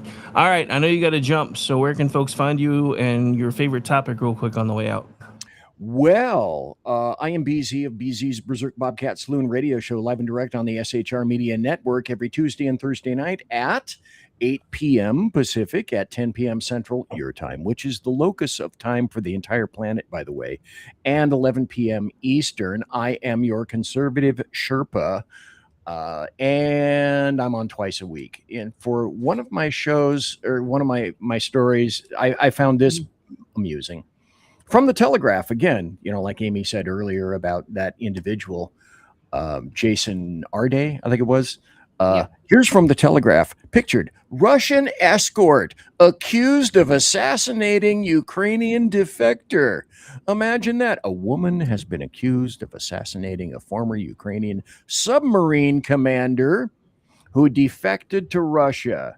And pop, fizz, fizz. Oh, what a relief it is. And that's it for me. Thanks. Thank you for having me on, Sir Rick of Robinson. Folks, don't tax the Rick. Please don't tax the Rick. The government tries to do that enough. That's right. We'll see you next time, sir. Alrighty. Be safe. Bye. Danke. All right. And Amy, you sent me a video clip earlier that I was trying to play, and then I never could get around to it. Oh, We yes. just kept moving on to other stuff. So hang on. It is one of the funniest things I have seen. I think it was this one. I think. When it pops up, I will let you know. Well, it won't yet. I had to load it again first. But it will in a second. I forgot when I said you could screen share that you have hamster internet like I used to. So my fault. Yeah. My bad. Because, it did finally show up, and by then you killed it already. So, we're going to get Todd Blanche. He's going to be confirmed, and he's going to overturn Roe v. Wade. We're all sitting around, all these men who have these powerful platforms are sitting around watching this happen to women, to communities that you could instead be supporting. You don't have to we're going to get Todd Blanche. He's going to be confirmed, and he's going to overturn Roe v. Wade. We're all sitting around, all these men who have these powerful platforms are sitting around watching this happen to women, to communities that you could instead be supporting. You don't have to turn over a whole new leaf. It's just about being a decent human being. You know, we're going to. So that post that podcast with Kara Swisher and Chelsea Handler was from either this morning or yesterday. And there are two problems with it. One, Todd Blanche was confirmed over the weekend. Two, Roe v. Wade was overturned in 2022 with the Dobbs decision. So these people who are supposed to be our moral and intellectual superiors don't know what the hell they're talking about. He's going to overturn Roe v. Wade, even though it's already been overturned. Right. And he's going to be confirmed. Yeah, he was confirmed a couple of days ago. Try to get with the program, ladies. Yeah, that was a little weird. But so I definitely wanted to play that one. All right. Let's go ahead and start wrapping up because it's been a long day for me and I still have a lot more work to get done before I can do the last show of the night. So what else you got for us as far as favorite stories? Well, my favorite story is because my internet is sucky. I won't play the video, but Ro Kahana earlier today was on with some podcaster on NPR and said, America is a racist country that needs a multiracial New Deal. And my favorite part of this entire sentence of his, and he was never asked this question by the NPR reporter, was he said that FDR created Social Security in 1935 with the retirement age set at 65, specifically to lock out Black people from Social Security. The problem with that is in 1935, the overall life expectancy for every American male, not just Black Americans, was 58 to 60 years old. For women, it was 62 to 64. So Ro Khanna lied again about all of his issues.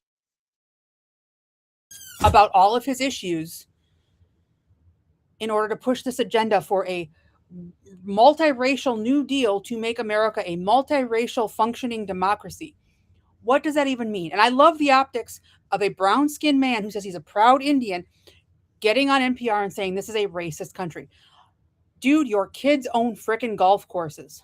If this was a racist country, you would not be sitting in Congress. You would not be a multimillionaire. You would be scrubbing toilets at the Quick Trip that you owned, and that would be the end of it. Thank you. Come again.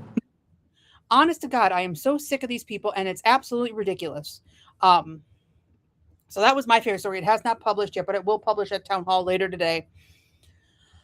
Oh, it has been a week. So yeah, you can find me on Twitter at Ranty Amy Curtis. It's right there. Well, it was right there. I don't know where it went, but it was right there. Or if you go to the lovely QR code in the upper left-hand corner, I think it's my left, might be your right. Gaslight my book, How the Democratic Party Lost Its Mind to Radical Leftism and Abuses Voters in the Process. Go to Amazon and buy it because it'll lay out all of the stuff that led us to where we are today. And I'm going to start outlining and working on part 2.0 because even from November when I published this to now, so much has changed that it's time for another volume.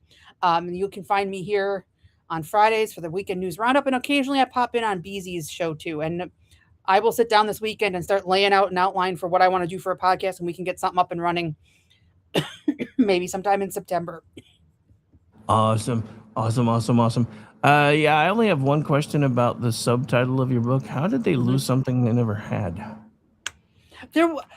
I will come down on there was a time when the Democrats weren't the party of the batshit insane. It's been a while.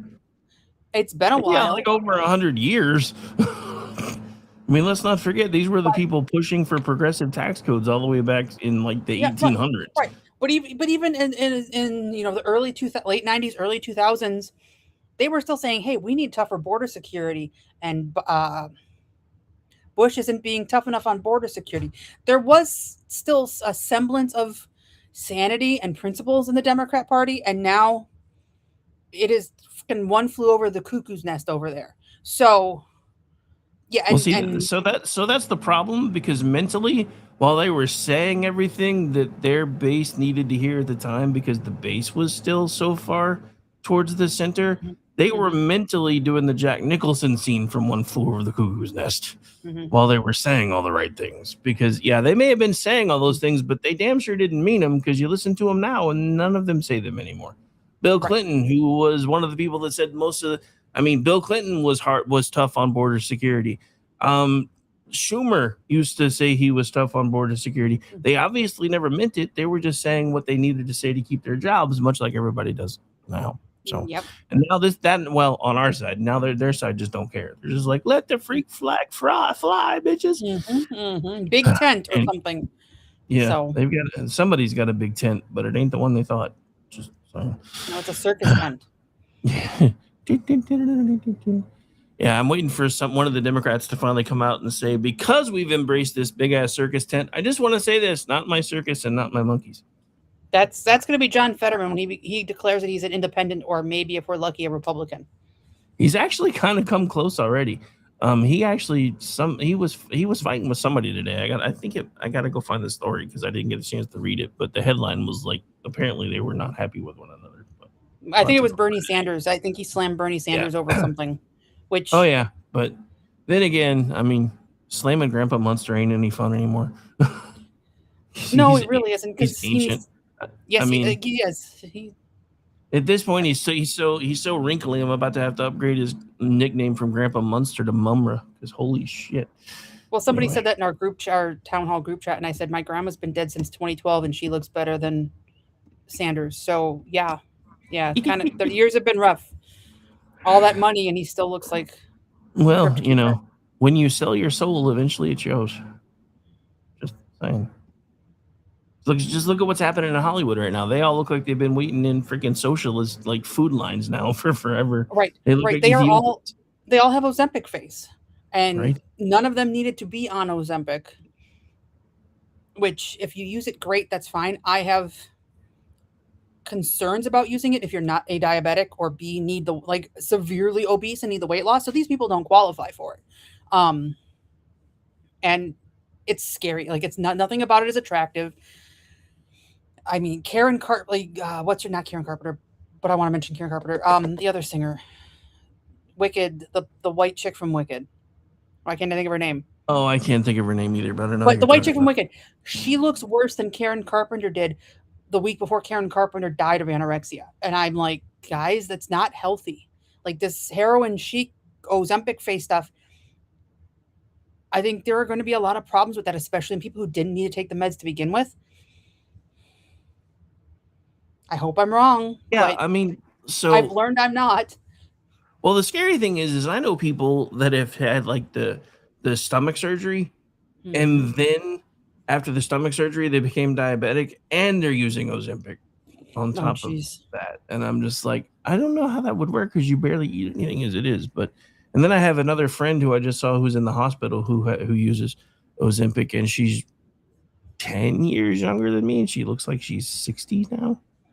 Right, and that's part of why, because they've offered it to me, but I can't afford the out-of-pocket cost, and I fear the side effects so much that I'm not going to do that. I mean, right now I'm tired. I don't have my makeup on. My hair is not the way I want it to be.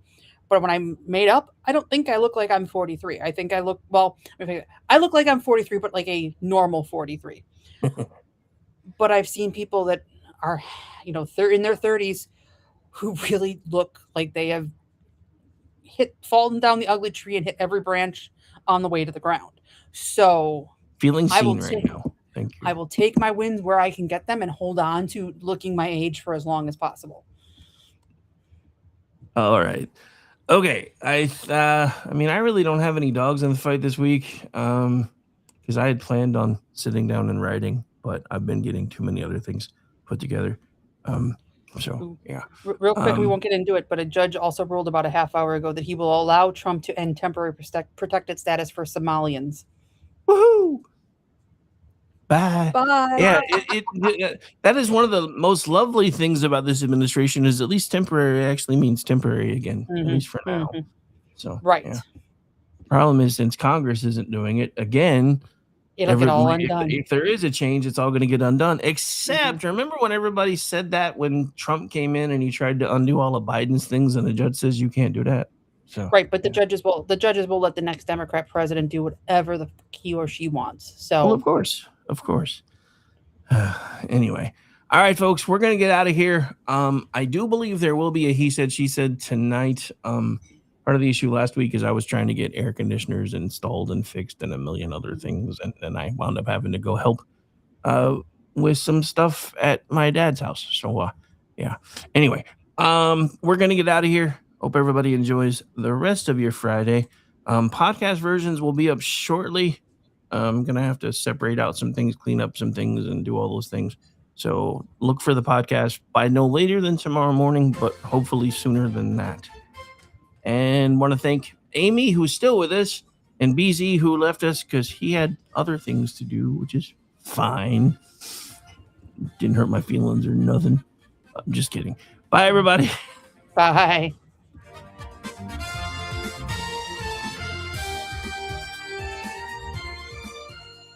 Say goodnight, Gracie.